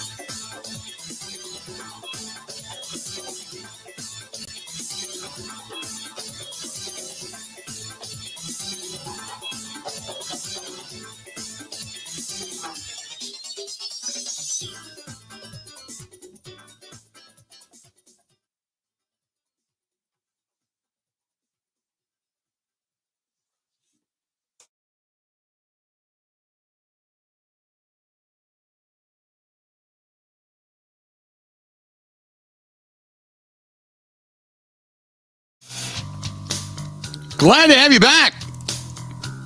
Bill Michaels Show. Enjoying the day, this sunny, shiny day. I'm going to get outside after the show, do a little pedal biking around, and get out and just kind of enjoy it while you can, because you never know when it's going to be gone. And then after that, going to get back in and get some work done. But today, looking forward to it. 8-7, and plus I want to get home. I want to watch a Brewers game. And tonight, Maddie, I don't know. Maddie hits me up over on the Facebook fan page. Says you're going to be outside at the Tiki Bar tonight watching the game, or going to be inside. That's a great question. I don't know. Tonight certainly seems and feels like a grill out night. I think it's a little bit warmer out there than maybe what they expected it to be. I don't know. I haven't been outside. I'll feel it when I get outside a little bit later, but tonight might be a grill out night. A couple of brats, nothing crazy. It's not like a big steak night or anything like that. Take it easy. So, but I'm looking forward to it. Just to get outside and move around, breathe some air, and not have it raining in your face and cold and windy. And thank God the winds have died down, right? We were just like encased in constant, it felt like we were, with the rain and the wind, it felt like we were sitting on the shores in Scotland at the Open Championship. Oh, I'm playing golf today. Are you really? Died down. I was going to ask you that if you had any golf, time coming up. Where are you playing at? Nah, I just get out at a local course, walk 9. Okay. Nothing major. It's kind of one day a week. I try to go out and do it. So have you done it one day a week, or is this the first time out or second time out? No, this is the second or third. We've gone out because there have been some Saturdays that have been really nice. I feel like then when the weeks have started, it started to either rain, snow, or be cold. Yeah. I have not gotten out during the week. Or the weekend, I should say. The week I get crazy busy. The weekend, we just have had so much going on, but I want to get out. Today might even be that day that if I get a little grilling done and I don't want to sit around the house, maybe I'll head down to a Storms or something like that and start driving some balls outside just to kind of see how my swing is. Well, which I love once the summer hits, I love going out, maybe getting out at 5:00 and then putting whatever baseball game in the headphones and listening on radio. You kind of kill both birds with the same stone. That I agree. Now, here's the question. How do you, what game do you get? Do you get it on like Sirius or something, or how do you get it? Because you can't just go to the apps anymore, or go to the flagship stations aren't allowed to air the games on their streaming. No, I have the MLB.com app. Okay. And I pay for MLB TV as well. So that comes with all. But you can't get the Brewers. I can on that app. Yeah. On the app? Oh, okay. Maybe I have to go in that direction. That's to listen to it, not to watch it. Correct. Okay. You cannot watch it on that. Yeah. That's owned by MLB, so they air all of them. Okay. Well, maybe I'll have to go in that direction then. I get Sirius XM on my phone too. So I think I can get, and I paid for whatever the hell the top thing is. So I think I should be able to get the game on that, if I'm not mistaken. I think. I'll have to check. Yeah, it's like $15 a year, which I will always willingly pay. Oh, maybe I'll have to do that anyway. I'll pay 5 years in advance for that. Not a bad way to go. But yeah, no, I agree. If you can get out on the golf course and still hear the game and all that kind of stuff, that's fantastic. 877-867-1670, 877-867-1670. If you want to hang out with us for another hour, we got it coming up, so stay tuned for that. We'll continue to rehash some Brewers stuff. Brewers coming up tonight, by the way, they're taking on the Cincinnati Reds. Game 2 of this 3-game series coming up a little bit later on this evening. 6:40 again, first pitch for the Brewers and the Reds. Coming up tonight, you got Freddie Peralta on the hill against Vladimir Gutierrez this evening. Against Vladimir Gutierrez. Hey, a little piece of side note tonight, just in case you're paying attention to some of the things NBA. Darvin Ham right now, the odds-on favorite to become the next Lakers head coach. Think about that. Darvin Ham, we've got all kinds of Milwaukee connections because right behind him is Terry Stotts, the former assistant head coach at George Karl when he was here. Doc Rivers, if he gets canned. Rivers from the Marquette area could become the next guy. After that, got all kinds of connections back into this area. Sam Cassell is on this list. Sam Cassell. Then they've got LeBron James and Phil Jackson. Love it. Stay tuned. We got a lot more of the Bill Michaels Show. It's all coming up next.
Cincinnati last night, 6-3. Brandon Woodruff got the win by striking out 12. Willie Adames and Rowdy Tellez each homered for the Crew. The two teams will meet again tonight at American Family Field.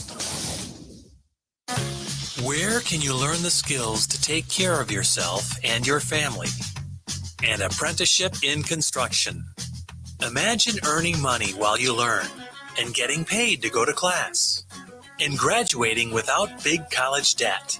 You can explore 11 different trades. To get started as an apprentice, visit buildyourcareerwi.org or search for ABC of Wisconsin online. Well, the Packers know their opponent for their game in London. The NFL announced this morning the international matchups, and Green Bay will face the New York Giants on October 9th at Tottenham Hotspur Stadium. It'll be their first international regular season game in team history. Also, the team going to be holding its rookie minicamp coming up this weekend. They'll be on the field for practices on Friday and Saturday. With this Wisconsin Sports Zone Network update, I'm Zach Heil.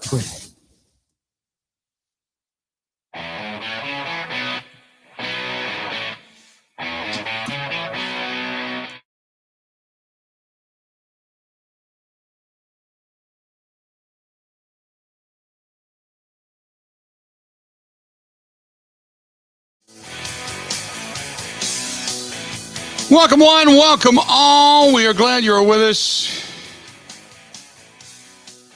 Good stuff. Good stuff. Glad to have you on board. 877-867-1670, 877-867-1670. You can find us at that phone number if you want to chime in, have something to say, by all means, bring it. A lot of people getting a lot of reaction out of the email inbox, if you will. Talking about the Bucks job last night. And by the way, our buddy Jimmy Shapiro from betonline.ag, the NBA championship exact matchup. The NBA championship exact matchup is this. The Boston Celtics versus the Suns, 17-4. Miami versus the Suns, 17-4. Celtics versus the Warriors, 5-1. Heat versus the Warriors, 5-1. Bucks versus the Suns, 13-2. Bucks versus the Warriors, 8-1. And then it kind of goes on from there. They say Giannis is tied for fourth with Chris Paul to win the NBA Finals MVP. And as we had mentioned a little earlier, Darvin Ham, the odds-on favorite to be the next Lakers head coach. Phil Jackson, second to last at 100-1. LeBron James, 150-1. They have Mike Krzyzewski and Jay Wright down there as well. Jay Wright at 50-1 and Mike Krzyzewski at 80-1. Stan Van Gundy, 40-1. John Calipari at 33-1. And it goes up from there. Sam Cassell, Kenny Atkinson, David Fisdale, Quinn Snyder, Nick Nurse, Mike Brown. Mike Brown was a disaster there already. Why would you bring him back? Juwan Howard, Doc Rivers, Mark Jackson at 7-1. Kind of goes from there. By the way, yeah, right. The odds for the NFL, the finishing projection, the Packers to finish first in the NFC North. Minus 200, $1 to $2 odds. To finish second, 11-5, 9-1 third, and 33-1 fourth. The odds for the Bears and the Lions are both at 6.5 wins, and for them to finish at the bottom of the NFC North. Can you go 6.5 wins on Detroit? Now, Detroit last year, remember, they had one. I think they were second best when it came to the betting odds for margin of victory, for overcoming the point spread. They were second best at beating the point spread last year, and they had a pretty good draft. Not that I think that they're all of a sudden ready to take off and find themselves in the postseason, but do you feel that they're better than 6.5 wins? And do you feel that the Bears are better than 6.5 wins? Who would you take to get more than 6 wins, Ben? Ooh, I'm looking at the Giants' schedule or who they're going to play right now.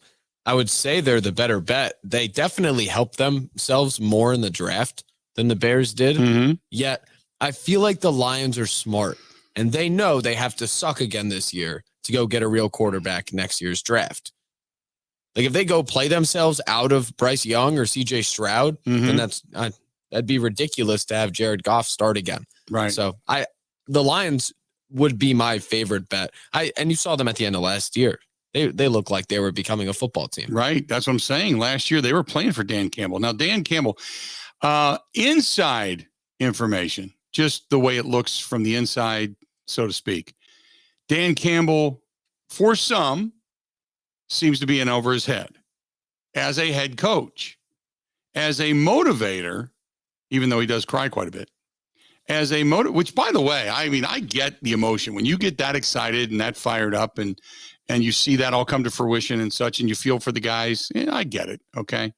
So I'm not kind of, poo-pooing that, but for the emotion and the ability to lead, Dan Campbell did a pretty solid job. It seemed like that team, specifically in that last game against the Packers, was playing pretty hard for him. They picked up Jamison Williams, who's not going to be ready anytime soon, which leaves them with DJ Chark, Equanimeous St. Brown's brother. Amon-Ra St. Brown, who really kind of emerged at the end of the season. They still have the tight end, TJ Hawkinson, they're still high on, who they drafted, back in 2018, 19? So they feel DeAndre Swift at their running back position. They feel like they've got some weapons. They needed to fortify the offensive line and just have Jared Goff play a little bit better than Jared Goff can play. But Aiden Hutchinson was a huge pickup. Josh, was it Paschal, I think, the kid they picked up in the second round? The kid out of Kentucky. They really, really like him. He's also another edge rusher. They picked up and fortified the safety position. Chase Lucas, they picked up late in the draft, the other corner. And Lucas is that kid out of Arizona State, got really good wheels too. But they feel and they needed to get better in the secondary. So they feel they got a little bit better. They've got some depth now at the linebacking position. They've got depth at edge rusher. They feel like they're there. But I agree with you. I think there's still another year from really taking over and doing anything. And it's so tough to be a Lions fan, because do you start to root for Aiden Hutchinson to make sacks and play well and this team start to show progress, only to know that you're going to lose out if you win more than 6 games on the possible quarterback of the future. Sometimes it's all about the timing. And just imagine being a Detroit Lions fan at this point. What are you rooting for this year? New hope, new enthusiasm, progression? Or do you root for the second year of Dan Campbell to be a dismal failure, knowing that some quarterbacks are actually going to be available coming up in the draft this season, this next year? Thank God we don't have to be in that conundrum right now. You said the number was 6.5, right? 6.5. So they play Seattle, who's going to be bad, Jacksonville, who's horrible, the Panthers, who knows, the Jets, the Giants, and Washington, and then the Bears twice. Mm-hmm. So you could see 5 or 6 wins coming from that. I think that's a good number. Who else is on their docket other than the Packers and the Vikings? The entire NFC East, so Washington, Dallas, Philadelphia, New York, and then the AFC East, so New England, the Jets, the Dolphins, and the Bills. And then all of the last place NFC teams. Maybe they steal one. But then again, maybe they figure out a way to lose 2 or 3, as the Lions have done in the past. But if they grow up, this is when you grow up. You figure out how to win games. You start to you switch it from being the team that figures out a way to lose a game, who just can't get out of your own way, to the team that now figures out how to win games, and you begin to build confidence and figure out how to win them and what you need to do down the stretch. Could the Detroit Lions outplay and get out of the basement of the NFC North and outplay the Chicago Bears? 877-867-1670. You can find us and hit us up. Speaking of the Bears, Coming up mid portion of the month on Friday the 20th, going to be down in Chicago. I mentioned this yesterday and had one corporate sponsor that did call. But if you want to be a part of, you got to mention us though. You got to mention this network. There's a couple of tables available for the Hall of Fame induction banquet for Mike Ditka and the Gridiron Greats. And one of the guys going in this year is Frankie Winters, former Green Bay Packer. So we've got a connection there. And they got in touch with us and said, look, if you want to, because I'm going to do some work down there. I'm going to do some MC work for them. I've been a part of the Gridiron Greats now for a while. But so I'm going to be heading down. And one of the things that they wanted to let us know was, hey, thanks for being a part of it.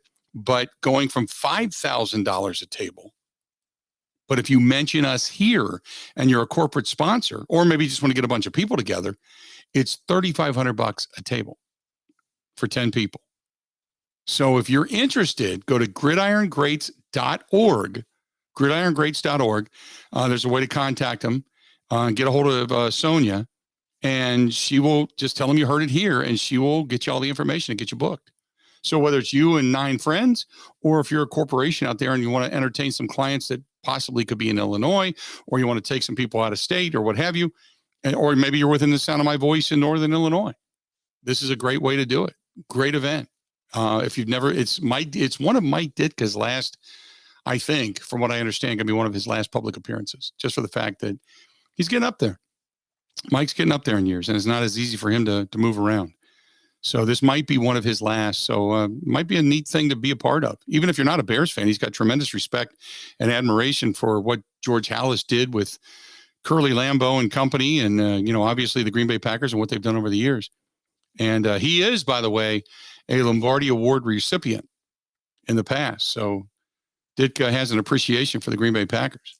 So you may want to head down there. Check this out. As Frankie Winters going to be inducted into the Gridiron Greats Hall of Fame. Good stuff. 877-867-1670. By the way, it's gridirongreats.org, gridirongreats.org. And you'll find all the information there. But you can also click on the contact us link and get a hold of Sonia and tell her you heard it here. And they're happy to take care of you for the table for $3,500. This one's from Chopaholic. Not Shopaholic, Chopaholic. Says, hey, Unit, the Brewers pounded out some home runs last night, and Adames hit it to the deepest part of the park. Did you see it? Yes, I did, by the way. I was watching it. And it's weird because it was like they just called it on TV, and I was talking to a buddy of mine, said the exact same thing. You hang a fastball to this guy, he's just starting to hit the ball right now. And you hang a fastball to this guy, and he's going to drive it. Damned if he didn't. I mean, it was right directly over the 404 sign up there on that deck in the blackout space just below the scoreboard last night. Crushed that ball. Things are starting to look up as the weather starts to heat up. I think the Brewers are going to be just fine. Let's not panic just yet that they're not going to be able to score enough runs. I agree with you. 4.2 runs per game is going to be the magic number for this team. And with the way they're throwing the ball right now, the pitching staff has an ERA and a whip to be able to get it done. I have a feeling about this team. I don't know what it is. Book it. I'm going to get some World Series tickets ASAP. And that's from Chopaholic. Chopaholic, you know, man. Why do they call you Chopaholic? Are you the dude that's in there chopping onions inside the kitchen? Or are you like a lumberjack and you're putting all kinds of good wood all over the joint? Give me a shout. Let's do this. We're going to step away, take a quick break, and come back. Get more into this. We got a lot more yet to come. Stay tuned. This portion of the program brought to you by our friends at Sloppy Joe's and Smoke on the Water. Mother's Day brunch is coming up at both places. Sloppy Joe's out on Hubertus, in Hubertus, just east of Holy Hill, and then Sloppy Joe or Smoke on the Water out on Okauchee Lake. Mother's Day brunch. Bring mom out. Enjoy the day, be taken care of right, and hopefully it's going to be good weather for mom, too. It looks like it's going to be. Enjoy the lake view. Enjoy the scenic view from an old-fashioned Wisconsin bar. That's Sloppy Joe's, the lake view, Smoke on the Water. Stay tuned. We got a lot more coming up right after this. This is the Bill Michaels Show on the Wisconsin Sports Zone Radio Network.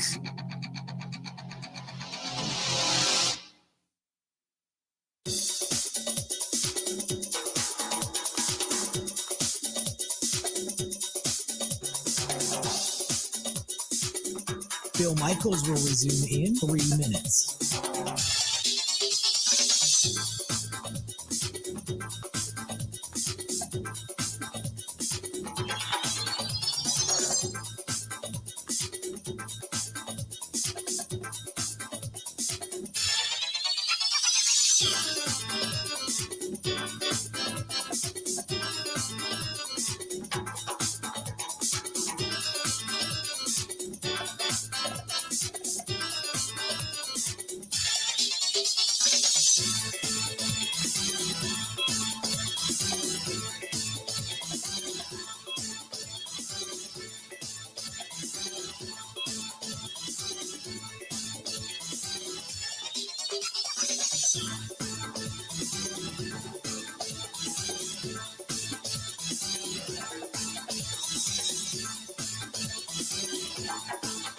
Bill Michaels will resume in 2 minutes.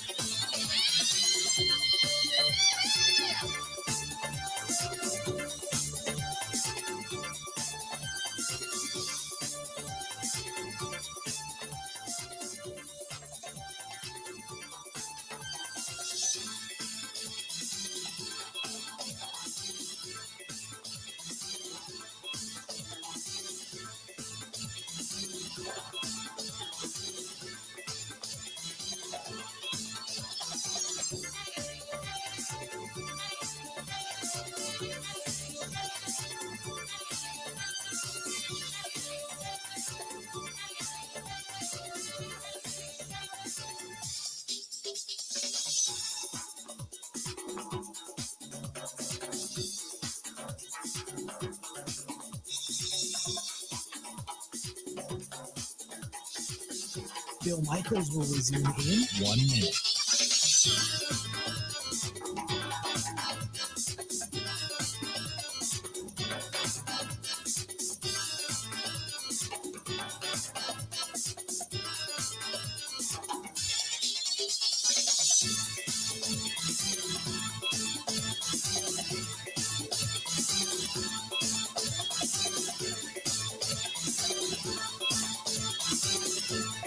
Bill Michaels will resume in 30 seconds.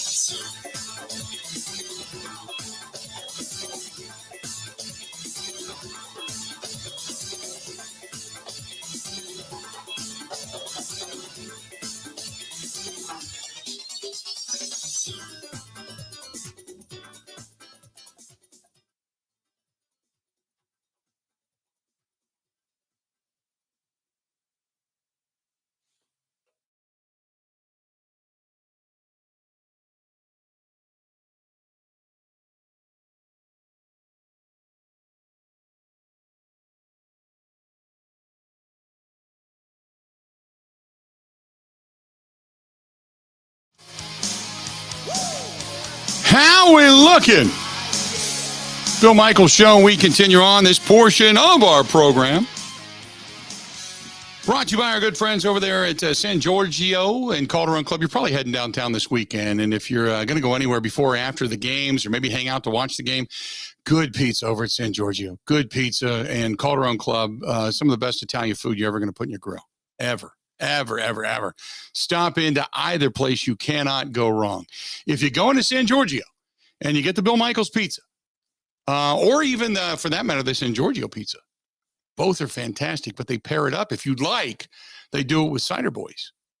A little cider beer ahead of time or after the game, maybe a victory cider, victory pizza, good stuff. Stop in and tell Robin behind the pizza oven and Gino, who owns both of them, and the staff down there that, maybe I'll see you down there this weekend. I might even stop in on Friday night, as a matter of fact.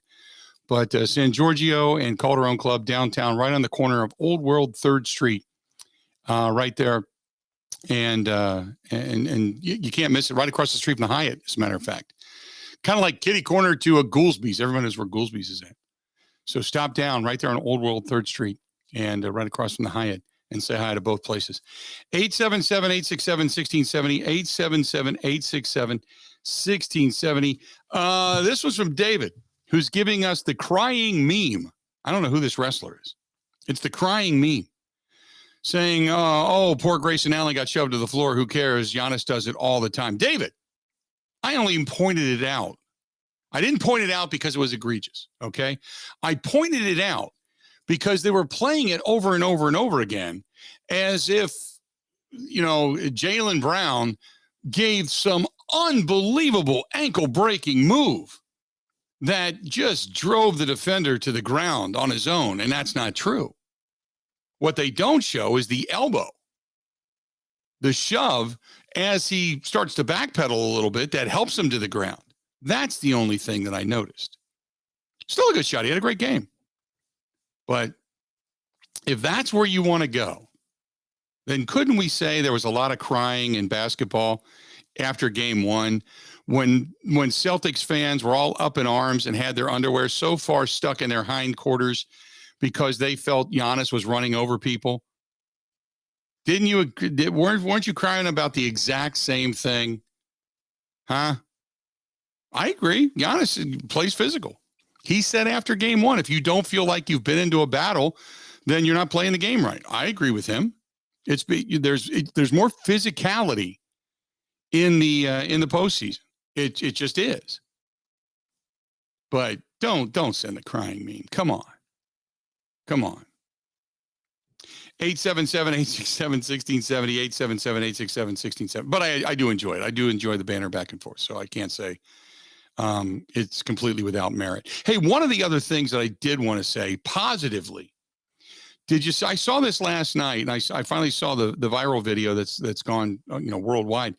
The Blue Jays fan, did you see that, Ben, by any chance last night? Aaron Judge takes one deep, and then again, no crying in baseball, but Aaron Judge takes one deep. They're playing in Toronto, goes yard, and a Blue Jays fan catches the ball, gets the ball as it lands out in left center field, turns around, and right behind him, there is a Yankees fans, so to speak, and a little kid and his dad, both wearing New York Yankee garb.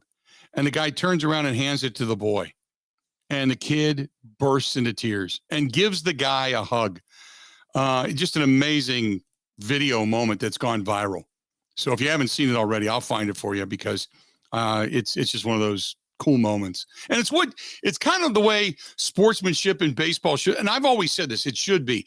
But there has become this tradition. And I hate it. I personally hate it. And why do I hate it specifically in Wisconsin? Because it's a Cubs thing. And you're copying what Chicago does. And I've said it for years. But whenever an opponent hits a home run in American Family Field, there's a tendency from Brewers fans, throw it back. And I hate it, because that's what Cubs fans started doing years and years and years and years ago. I hate it. Hate it.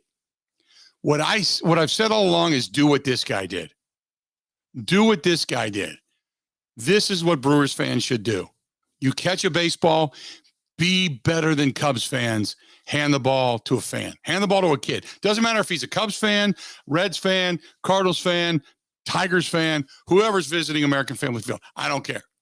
Give it to a kid. Find a kid, give him the ball. Or her the ball, for that matter. But give it to a kid. You don't throw it back. Come on. That to them may be a once-in-a-lifetime opportunity. Give it to the kid. Give it to a kid. Don't throw it back, and don't be a Cubs fan. We should have shirts printed up that just say, don't be Cubs fans. Give the ball to a kid. That should be what it says. I'm sure there's a T-shirt place out there listening to the program that says, that's not a bad idea. And then we just sit out front in like a station wagon, and we just hand them out of boxes. Here you go. How you doing? Give it to a kid. 877-867-1670. Rick says, by the way, I catch a ball, I give it to a kid all the time. I never throw it back. John says, I loved how the guy didn't even hesitate to give the ball to the boy. That's what makes a fan for life. And 100% agree. 100% agree. Harrison Bader tossed Bobby Witt Jr.'s first home run ball into the fountains yesterday. What a turd. The first home run ball you always want back. Your first home run in the majors you'd love to have back. And so then you throw it back? Yeah. Would I throw it back then? In that particular case, if it's noted that it's his first home run and you know it, I would toss it to the outfielder. Or get it to an usher. I would do that. But I like yesterday that Harrison Bader tossed it into the fountain. I wouldn't do that. Although in the fountain, at least, somebody's going to go out there with a net and scoop it up and give it to the guy. It'll eventually dry out. It'll be nasty, but it still can sit in a case. Once you dry it out, it can still sit in a case. Once you dry that baseball out, you can put some like leather oil on it and it'll bounce back a little bit. You're not going to use it anymore, so who cares? At least you'll get that back. Fish it out of the fountain with a big net. At least you'll get that back. But yeah, I agree. I would never toss a baseball back. Always find a kid. I mean, even there have been times when years ago I was sitting in the press box And, you get them. And now it's that whole press box is peppered with holes in the wall. And I don't know at what point do you say, man, this just looks trashy. Let's redo it. If they ever do it. But there's holes all over the walls of the press box where different baseballs have gone flying back there and literally crashed through the wall. But there was one or two times, one time I caught a ball and, just find a little, kid out front. You just toss it out the window. Here you go. And you point to the kid. I want you to have it. Because otherwise you get some drunk ass adult that's like, yeah. And they snatch it from the kid. You want to go down and beat the hell out of them, but you can't. But, then you got to wait and see if they actually give it to the kid. If peer pressure makes this person actually give it to the kid, or if he just is so drunk he doesn't give a damn and he walks away with the baseball. But which we've seen happen too. 877-867-1670. This is from Janice. Janice says, 100% agree. Give it to the kids around you. Don't throw it back. I agree. It's always pissed me off that the Cubs fans do this. Even when a Brewer hits a home run at American Family Field, Cubs fans will throw it back. Oh, it just bothers me. Don't be a Cubs fan. Don't do it. Be better. Don't be a Cubs fan. Who else do we have here for you? Got another one in email inbox. Our buddy Steve says, happy sunny Wednesday, Bill. I don't know if you saw this or not, but it's very interesting in a comparison. What each Packers draft pick is similar to. Some of the comparisons are impressive. Also see the attached photo. I won the most cash in our annual draft extravaganza. And not only did I retain the trophy, but I also made $190. The icing on the cake pick for me was the Sean Ryan pick. Check out the attached photo. Enjoy some great weather. Good to see the sun.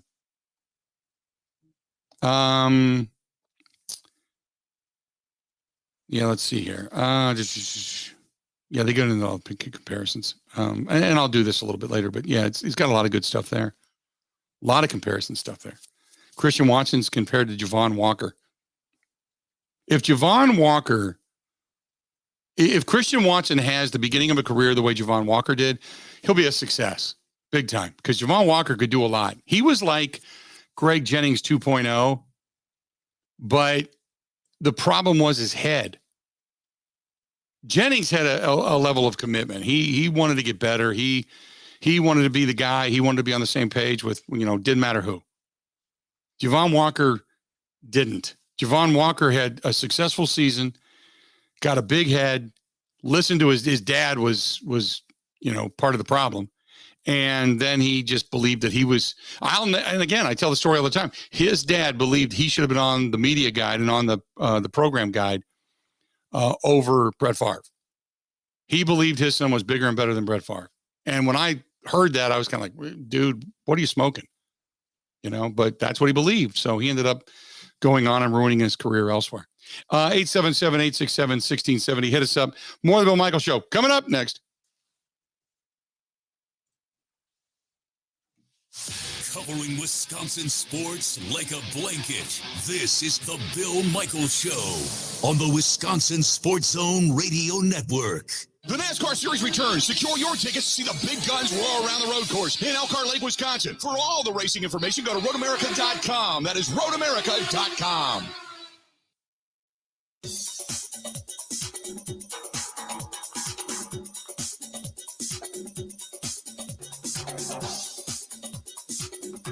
Bill Michaels will resume in 5 minutes.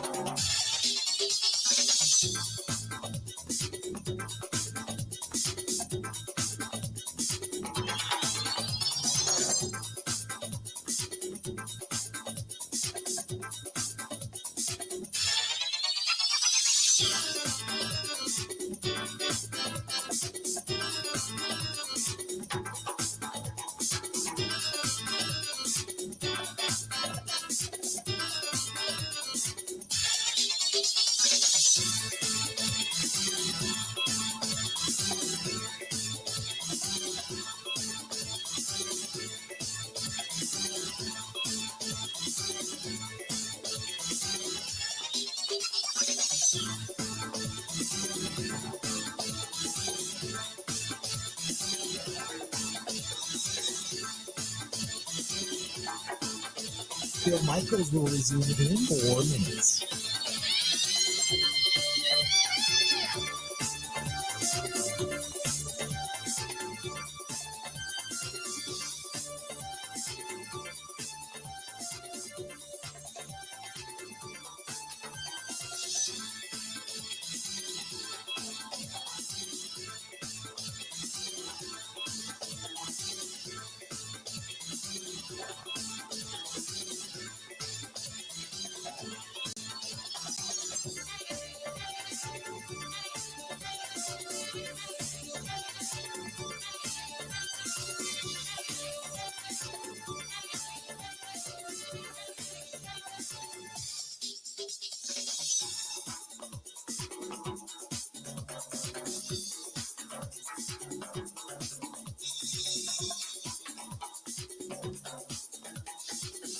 Bill Michaels will resume in 3 minutes.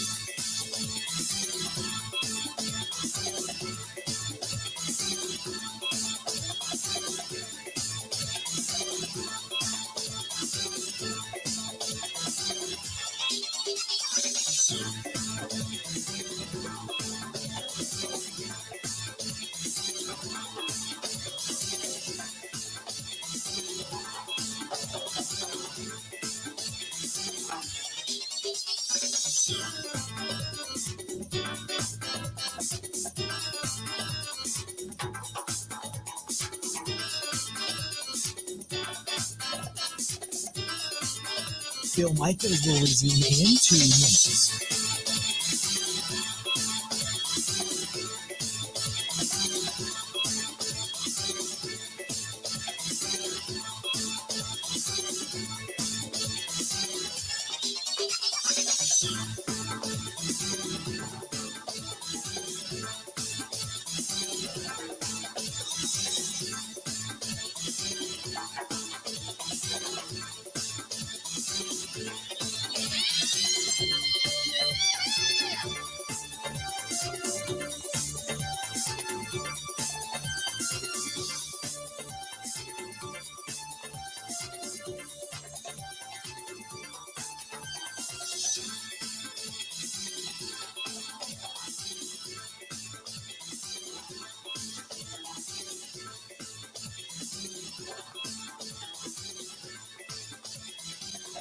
Bill Michaels will resume in 1 minute.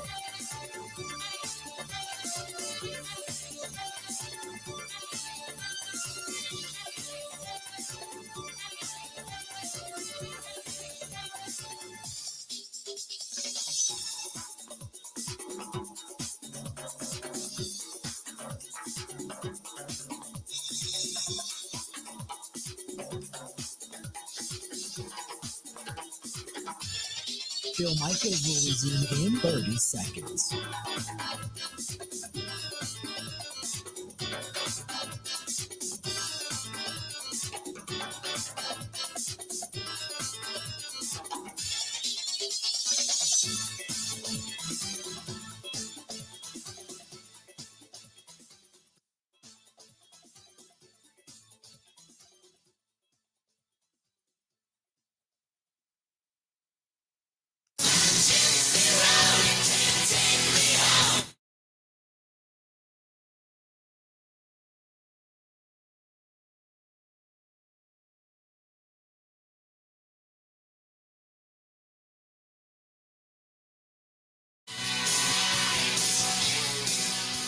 Glad to have you. The Bill Michaels Show continues on. This portion of the program brought to you by our friends at Boondocks Barbecue and Brews out there on County Road K in Oconomowoc. And say hi to Tom and Stacy and their staff out there. They're great people. Tell them I sent you. But it's just a good place to go, good place to eat, good place to ride to. Just kind of out in the land, so to speak. One of those good, this was a bar that was kind of like a Western Roadhouse stop years ago. And it's developed over time and became a bigger and better bar. It's a little haunting out there too, as a matter of fact. But good stuff. So if you get a chance, stop out and tell them we said hi. 877-867-1670. 877-867-1670. Hit us up again, 877-867-1670. Let's go to Greg. Greg listening to us on hold right now. Greg, how you doing today, man? What's going on? Hey, Bill. Yes. Hey, I want for that. I want a shout out to your producer, Ben. I got paired up with him out at Odana Golf Course a couple 2 weeks ago, the one halfway decent day we've had in the last 2 weeks. So I got to golf with him, and he said, hey, give a call in sometime or check out his podcast, which I have not done yet, but I will.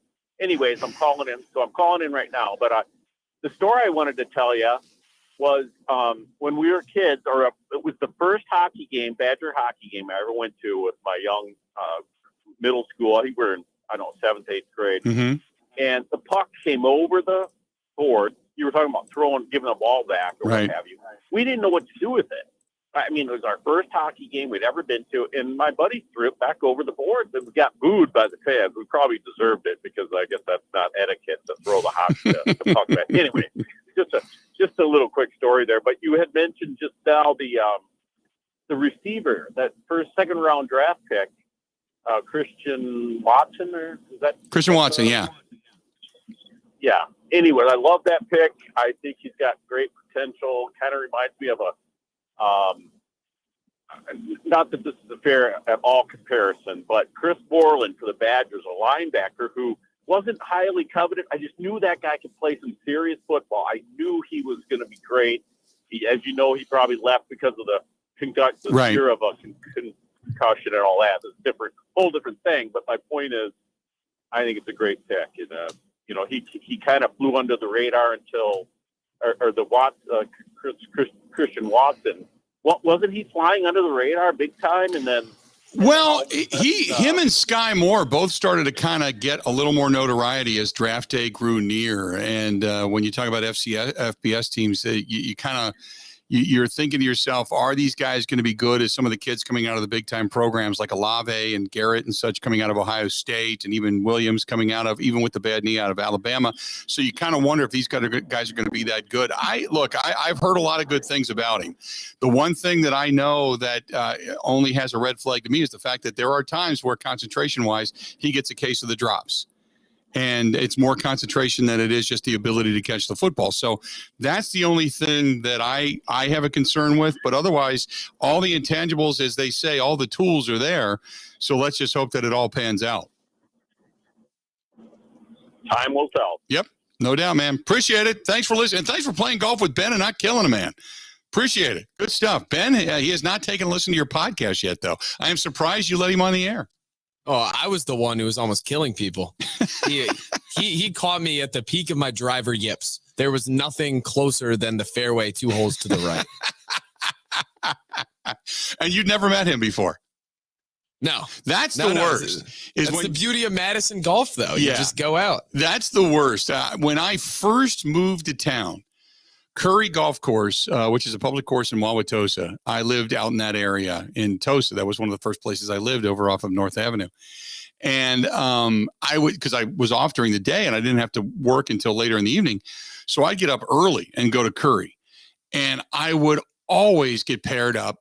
I loved playing by myself. And they would never let me do it. So I always got paired up with, a lot of the senior citizens who were off. They were retirees. And they had their daytime golf leagues and such, or the evening golf leagues, and I get paired up with them. There is nothing worse than being able to hit a ball 250, 300 yards, but yet you're slicing it and you're hooking it, and you got these old guys that are next to you, and they're hitting it 150 to 175 right dead nuts down the middle, and you're in the woods trying to find your ball, and you're walking all over the place. And like you said, the nearest green that you're ever going to hit is the one that's 2 fairways over, and these old dudes are walking up and down just smoking your ass. That's the worst thing in the world, man. That's what happened. That guy, Greg, who just called in, he's a stick. Really? He was throwing darts. But the thing is, once I got the driver out of the hand, the game was respectable. It just took way too long to return to play. But yeah, there's this old Irishman who I guess had just moved here. He was hitting tanks. It was not a good day for the self-esteem. Yeah, but that is the worst. I used to do it all the time. And I played like every day. I mean, there was a lot of good days, don't get me wrong, but I had some of those bad days where you got another foursome or 3 guys or 2 guys that are playing with you and 2 old guys, and they're walking. They're walking for exercise. I'm in the cart. I'm driving the cart. I'll pay the extra $20 or $10 or whatever it was to get the cart. So I'm riding in the cart. They're walking and they're beating me to the green because I'm parking at the edge of the woods. I'm in the woods, pounding around, trying to get it out. Refuse to take the drop. Not me. I'm not going to do it. I'm whack, and you hear me hit a tree, and whack, and then it hits me in the leg, and I'm hitting it into the bushes. God, and you're screaming and yelling. Nothing worse. There is nothing worse than that. Completely agree. Adrian Amos, by the way, had some things to talk about and just recently spoke to the media when he was asked, what does the defense need to improve in year 2 under the new defensive coordinator, Joe Barry? I feel like on our side of the ball, we have to control what we control as far as, just dominating, each and every play. We have to take it one game at a time. We got to get better. We got to play as a unit. We have to take a ball away because, that stat just keep coming up that when you take the ball away and you win a turnover battle, then you most likely win in the game. So that's what we have to do. We have to, like I said, play as a unit, take the ball away, make our tackles, and I feel like we'll be fine, but we have to do it each and every week and be consistent. Yeah, when you take the ball away, the statistics go up for wins dramatically, and we saw what happened to the Packers in the postseason. Now, what was Adrian Amos's first reaction when he heard, yep, it's finally time, the Green Bay Packers are going overseas? Man, initially I was like, man, it grew on me more. Initially I was like, man, that's a long flight in the middle of the season. But then it was like, and then seeing the excitement of my family and the fans, just, it should be an exciting thing to, this is an experience that not a lot of people get. So, going over there, having fun, seeing, different things I've never seen, because I've never been to London before, even just for fun. So, I'm pretty excited to do it. Obviously, the music from the NFL Network. He was also asked, what's it going to be like to play in front of the European fans with the NFL style of football? Yeah, it's pretty cool. It's just expanding, and bringing new fans, even more fans to it, and putting on a great show. Just making NFL more worldwide. As in a lot of these different countries around. All you hear is, yeah, we like soccer more, we like this more, but bringing football over there, it even more, and making it bigger over there. It just grows the brand. It just grows the sport, and you get more people playing. When you're Adrian Amos and you're going to get a chance to go to London, now the players go over there a little bit early and they try to get their work in and do their thing. But what do you want to do? What do you want to see over there in London? I've never really thought about it that much. What I wanted to see, what I want to do, but leading up to it, I'm definitely asking my family what I should see. People that have been there, I'm going to ask around, like, all right, what should I do? What should I go do? What should I go see? Because, granted, I would hope we have a little bit of off time or free time when we're there. I know he's not going to want us to have too much free time, but I want to go see, what's there, because you never know how many times I might be back there, or, opportunities like this, you just got to take advantage of as far as, seeing different things. So when you head out, you're going to be playing with some new guys. What was his reaction to getting some of the new players, 2 of the Georgia Bulldogs coming into town? No, I haven't talked to them personally yet. Nothing more than follow them on, on IG and different things like that. But it's great to add to the defense. You always want to add dogs to the fight, and especially those positions as far as defensive tackle, linebacker, because those positions make my job a lot easier, as a safety.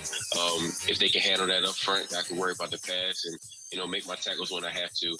But it just adds to the defense, and you always want that. You want to see, great plays. But like I always say with draft picks, you see them when you get there, and you see, how much they add to the team, and how much they're ready to play.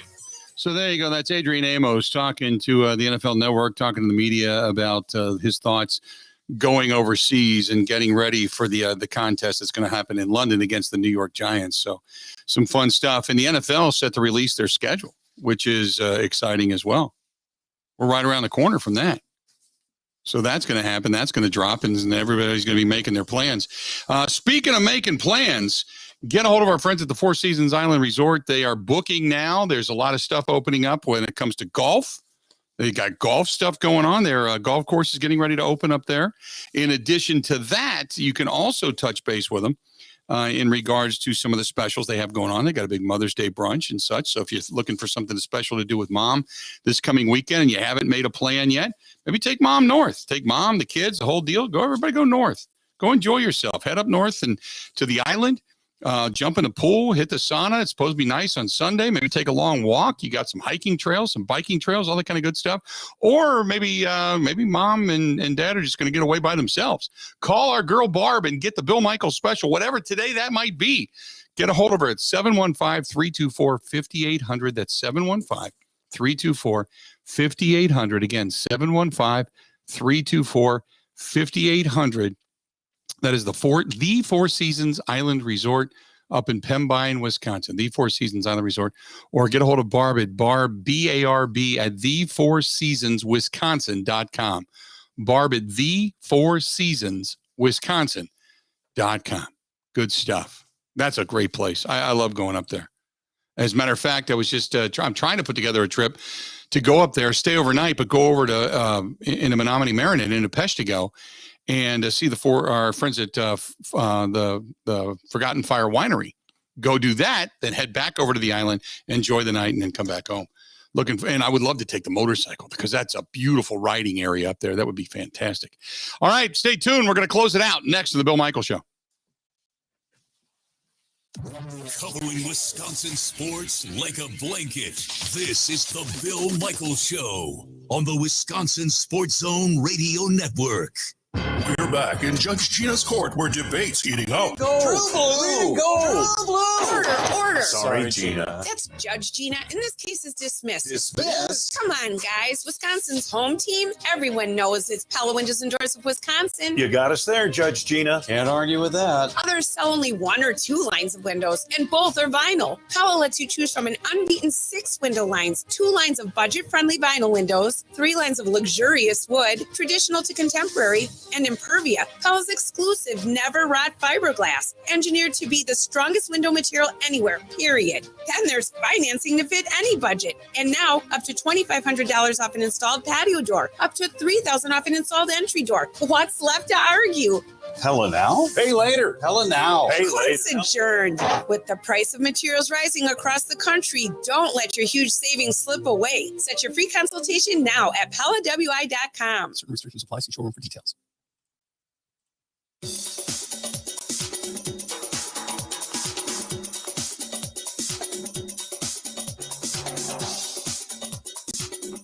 Bill Michaels will resume in 3 minutes.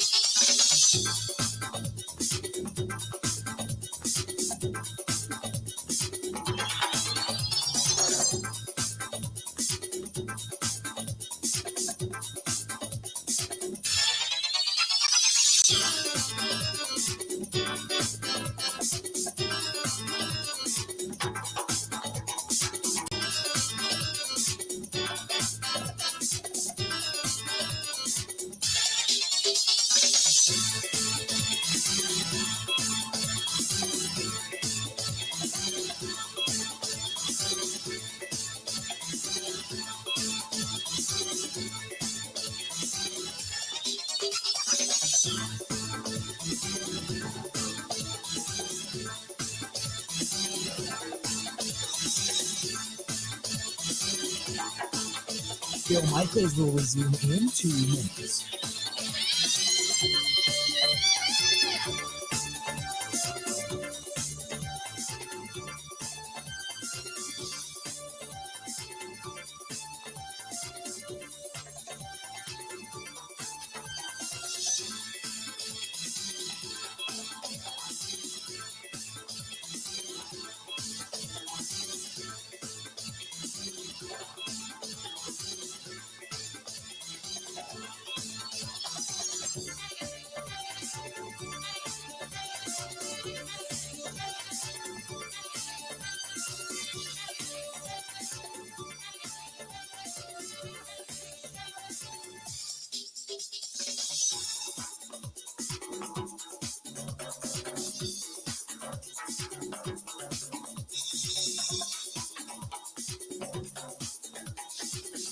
Bill Michaels will resume in 1 minute.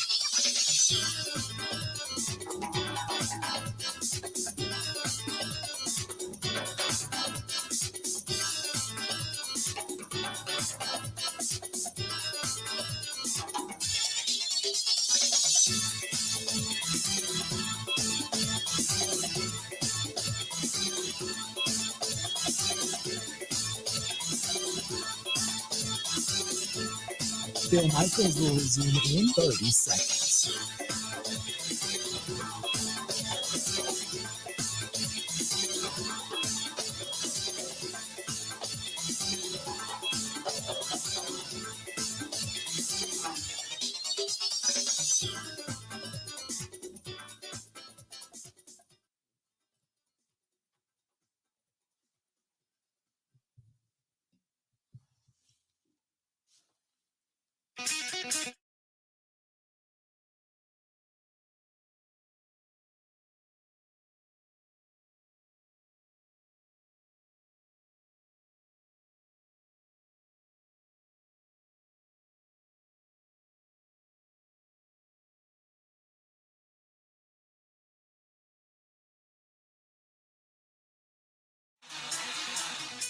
Welcome back.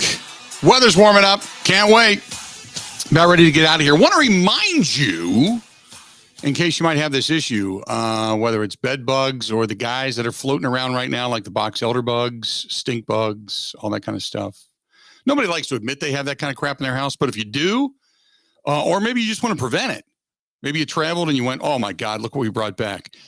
These are the guys to call, and they do it all over too, but don't let the name fool you. Milwaukee Bed Bug Pros. That's the Milwaukee Bed Bug Pros. Yeah, boy. Milwaukee Bed Bug Pros. You can call them 414-877-5811. The best part about it is I did this in my house. I had all this preventative stuff done because I had stink bugs like 2 years ago. I haven't had maybe one since, if that. I mean, nothing. They came in, did a great job. And the best part about it was, this is going back to even when Mickey and Elmer were alive. They can do it pet friendly, very pet safe. If you got kids, you're good. They can help you out. They can explain everything to you. But this is something that, look, they don't show up with a giant pest control thing on the side of their car where telling everybody in the neighborhood or everybody in your building that you got, the roaches. They show up. It's discreet. They come in. They get it done. They do it great. They do it efficiently. And if you have any issues beyond that, they'll come back. But you got to give them a call. You can't do anything if you don't call them. 414-877-5811. 414-877-5811. Go to MilwaukeeBedBugPros.com. That's MilwaukeeBedBugPros.com. Good people over there. Really good people. And like I said, I did it preventatively. I had some stink bugs a while ago. If you've ever had one of those get sucked up into your vacuum, oh my God, your house just reeks for days. But I had them come in, eradicated them. I think I've seen, like I said, maybe 1, 2 since. That's it. It's been fantastic. Tomorrow on the program, we're going to start to look forward to the Brewers day game. So it'll be a little bit on the over-the-air program anyway. It'll be a little bit of a shortened program, but tomorrow. So make sure you download the app. Get the app done. Get that app downloaded. We're going to have Pete Doherty on talking some Packers. We're going to have a whole lot of other stuff happening as well tomorrow. We'll talk about game 2 of the Brewers and the Reds, and hopefully the Brewers are going for a sweep tomorrow. We'll also talk a little more, like I said, with Pete Doherty, some Packers football. Continue to talk Bucks basketball as the Bucks get ready to look forward to game 3 at the Fiserv Forum coming up this Saturday. And, oh, by the way, tomorrow evening, 5 o'clock, it's the happy hour live stream is back. We're doing a special edition. Race season is upon us. We're going to be live at Road America. They have changes out there. So tomorrow, 5 o'clock, mark it on your calendars. 5 o'clock tomorrow, the happy hour live stream is back. And we're going to be talking with John and the gang up at Road America as they're going to be kind of showing us around a little bit. We'll have some video up there, but they're going to be showing us around the track. They've got new bridges that have been rebuilt and put into place. And the track is getting ready for another successful season. You got the Indy cars that are going to be roaring through there. NASCAR is going to be roaring through there. The super bikes are coming. They're going to be really the first big one other than the vintage cars to kind of, kick things off, which I love Super Bike Week. The problem with super bikes, every time I try to go, it's raining. So hopefully this year they have good weather. It warms up. It's really nice. It's palatable, so to speak, as a race fan. But they just continue to take a lot of that money that they get from NASCAR and IndyCar and such and make improvements to the track. So, and all the surrounding areas. So, man, it's, I'm telling you, good stuff. So we're going to be out there tomorrow night, 5:00, and talking with the Happy Hour live stream all about Road America and everything that they have to offer. So looking forward to that as well. So that's going to, by the way, Rick says, Javon Walker, what a waste of skin. Javon Walker was a solid receiver. He just, what a waste of talent. Rick, I'll agree with you. A waste of talent. He got far too into himself, started to believe those around him. And he was +2 when he went down with the ACL injury. He was never the same. But he just there are some people that get to the bigs and they just say, I'm here, I've arrived, I'm the best thing to ever happen, I'm going to change the world. And they don't put the effort into it once they get there. It's kind of like you climb to the mountain and you get to the top and you don't do anything else, not realizing that you can fall down very quickly. You don't do anything else to continue to ascend or to remain there, and you end up falling. The fall is much quicker and much easier than the rise up. And he forgot that. And the people around him forgot that, which was a shame because he had some talent. There's that damn crossover dribble. It was number 7 on the top 10 plays of SportsCenter. The crossover dribble. Look what they did, sending Grayson Allen to the floor. God, I hate that. Nobody shows a great play. It wasn't a great play. It was an elbow. It was an elbow to the chest, and it forced him to the ground. A great play was Giannis taking his own pass off the backboard and slamming it home right in everybody's face with his junk in the air, and everybody's just sniffing it. That was a shove to the ground. Nothing more. And by the way, it wasn't like he hit a 3. He hit it from right about the free throw line. Yeah, so did Jordan. It's crap. Jordan was above the free throw line. It wasn't a 3, but Jordan was above the free throw line. Yeah, I mean, the free throw line might have changed since that time. Yeah. Old NBA, different dimensions. You're killing me. Go hit a tree on a golf course. That'll do it. Another good day in the books. Got some Brewers baseball coming up tonight. We'll be back at it tomorrow talking about Game 2. Looking forward to Game 3. Hopefully a Brewers sweeps. Till then, time for us to go. Have a good one.